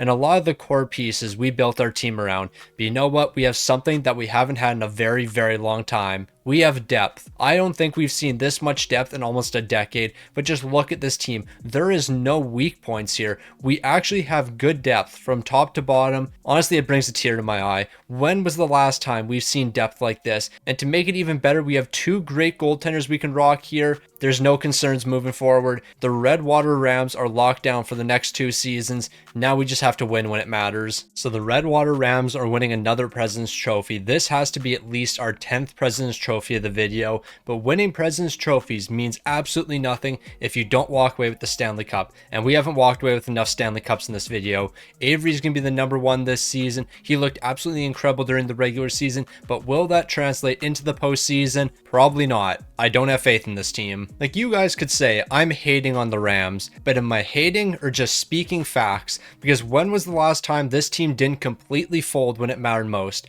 It's been a long time. They always find a way to choke when the lights are the brightest, and we're doing that right now. We have split the series with the Edmonton Oilers. I want to point out they were the 2nd wildcard team, and we were the President's Trophy winners. Don't go to Game 7. We're going to Game 7. You know what? I don't even want to jump into Game 7, but I'm still going to jump into it because I need to watch this team lose this game. I need to watch them completely fold when the lights are the brightest. Here we go. We're picking up the first goal of the game. Who cares about that? Moving into the second, they're going to be responding. Watch us lose in the 3rd period. Wow, who could have seen this coming? We're heading right to next season. Nothing more needs to be said. All right, here we go. Year 25. Every player to ever play for this franchise right here was drafted by Redwater. Over the past 25 years, every player to touch the ice for our franchise was drafted by us. We haven't traded for any players. We haven't signed any players in free agency. The only thing we have done in this video is draft players, and we have drafted a lot of good players. However, with all that amazing drafting, we haven't won that many Stanley Cups, and it's actually very surprising because during our prime, the prime in which we are still in right now, we've won at least 10 President's Trophies, probably more than that. And at least half of the seasons we've simulated, we've won the President's Trophy in those seasons. So in 50% of our simulations, we've walked away as the President's Trophy winners. But even with all of that, I believe we've only walked away with 3 Stanley Cups. 3 Stanley Cups over 25 years, that means you're winning one about every 8 years. And honestly, when you look at it from that angle, I'm pretty sure any franchise in the NHL would take at least 1 Stanley Cup every 8 years. But we expect more than that. We have higher expectations for ourselves. So with that being said, Redwater, you have one last chance. One last chance to win one more Stanley Cup. Finish this video out on top and don't choke when the lights are the brightest. Y'all have been professionals at choking when the lights are the brightest, choking when it matters most. Don't do that. For once, don't do what you normally do. Just win when it matters. So it all comes down to one season. One season to define the entire rebuild. The Redwater Rams are first in the entire league, a 54-22-6 record. We were the best offensive team, or at least we were tied with the Edmonton Oilers for being the best offensive. When it comes to our defense, it wasn't quite the best in the entire league. It actually wasn't even in the top 10. It actually might have been 10th exactly, but that doesn't matter. The Redwater Rams are the best team in the entire league. We didn't have a single point a game player this season. I'm going to pretend I didn't see that. When it comes to goaltending, Avery's the guy for us, but I don't care whether or not you're the guy during the regular season. I care whether or not you're the guy during the playoffs, because the playoffs are where it matters. We're taking on the San Jose Sharks in the first round. We're just simulating the entire postseason. I need a win here. I need you guys to give me a victory. I need to see one more Stanley Cup. Just give me one more Stanley Cup right here, right now. I'm not asking for too much. I just want you guys to win 16 games and be the last team standing. I don't think that's too much to ask for. You guys have done some incredible things so far in this video. Like, this is a team built through only drafting. I didn't trade for players. I didn't sign any players. We have built this core by drafting and only drafting. These players have grown up beside each other because they have been the only players these guys have played with for basically the past 20 years. Maddox Schultz, Bankson, McAmmon, these 3 guys spent their entire careers together. They played alongside each other for their entire careers. And why is that? Because we didn't trade for other players. We didn't sign other players. You had to become familiar with the players at your side, and that's exactly what our boys did. Do not lose this. For a second, I thought we were about to lose. I really thought we were going to choke that away, but we've made it to the Stanley Cup final. Here it goes. It all comes down to this right here. Just sweep the Columbus Blue Jackets so we can be Stanley Cup champions. We are down 3-2. I have to simulate this game by game moving forward, because if I accidentally simulate too far, then we're not going to be able to look at the record book or anything. So we have to simulate this game by game. I'm jumping into game number 6. We are trailing in the series. This is a must win for us. We're picking up 3 goals in the first period. We picked up another in the second. We are winning this game because we're not choking it away. We picked up 7 in this one. It all comes down to game 7. A lot of the players on this team have become very familiar with each other. Like, they have grown up with each other. They have been neighbors for the entire video. Like, there wasn't a lot of turnover with this team, or at least there wasn't a lot of turnover when it came to our top 6 or our top 2 D-men on the first pairing. When it came to everyone else, there was lots of turnover. But when it came to our top 8 guys, when it came to our 5 forwards, our 2 defensemen, and our 1 goaltender, there was a lot of familiarity there. These guys have been together for a long time, and now it's time for us to win one more with the culture those guys built. Like, we have to understand, those guys aren't on the team anymore. However, they built this team's culture. They built this team from absolutely nothing, and because of that culture they instilled in the team, and because of the legacy those guys left behind, we get to walk away with one more Stanley Cup. The Redwater Rams, Stanley Cup champions once again in the year 2050. That's because of the culture our team built. Without the legends we've seen in the past, without all the superstars that have played on this team for an incredibly long time, this doesn't happen. This doesn't happen without the culture we built around this team. The Redwater Rams, Stanley Cup champions once again. Look at all these beauties that stepped up when it mattered. Robertson, I think you have been here for every Stanley Cup. Let me double check on that. You have 3 Stanley Cups and 4 Norris trophies. That's not including the Stanley Cup you won this season. So we won 4 Stanley Cups over 25 years. Certainly not my greatest rebuild, but you know what? Considering we weren't allowed to sign any free agents and we weren't allowed to trade for any players, I'll definitely take what we were able to build today. But after this Stanley Cup right here, there's one last thing for us to look at, and of course, that's going to be the record book. Now, when it comes to our franchise, we have to highlight a lot of the legends, starting with Maddox Schultz, who played 20 seasons with the franchise. He was our number one guy, 1,640 games played. He's one of one. When it comes to most goals, that's going to be Clayton Wang. He led the way with 898. When it came to assists, that's going to be Maddox Schultz, 1,215. And then when it comes to points, Bankson stepped up big time, 1,669 points. He was an absolute dominant force, one of the greatest of all time. Clayton Wang, he picked up his fair share of penalty minutes, 1,590. Not only was he picking up goals, but he was getting into fights. Now, when it comes to wins, we're looking at one of the greatest of all time. McAmmond's picking up 697 wins. That's going to be the most all time. And then 79 shutouts as well. Nah, bro was really him. Now, of course, we have to look at some all-time records in the league. Anze Kopitar played the most games with 1,946. But when it comes to games played by a goaltender, McAmmond's number one, 1,602. He was really that guy. Alexander Ovechkin's going to be number one with goals with 1,091. When it comes to points, Wayne Gretzky's still the top guy. No surprise there. When it comes to assists, Wayne Gretzky's still number one. No surprise about that. But McAmmond, 693 wins is going to put you 2 ahead of Marty Brodeur. You're now the number one goaltender and the greatest of all time. We drafted the greatest goaltender of all time. I believe he was selected 7th overall. I'm not 100% sure if I'm correct with that, but I believe he was around that range. A long time ago, we drafted a man 7th overall, and little did we know he would turn out to be one of the greatest goaltenders of all time. He actually is the GOAT. I shouldn't question him. I shouldn't say he is one of the greatest goaltenders of all time. He is the greatest. 25 years is now complete with the Redwater Rams. We drafted every player that played every minute for this franchise, and through doing that, we were able to win 4 Stanley Cups. I would say that's pretty successful. We built our team around our top players. We had 8 guys that we built our franchise around, 5 forwards, 2 defensemen, and 1 goalie. And through those 8 players, we walked away with 4 Stanley Cups. The bottom 6 was always a little bit rough. The second and third pairing defense was usually rough, and our backup goaltending, well, we won't talk about that. But through the 8 superstars that we had, we won a lot of President's trophies. We made a handful of Stanley Cup final appearances, and we definitely had some disappointing exits. But we're not going to talk about the negatives. We're only talking about the 4 cups that we won.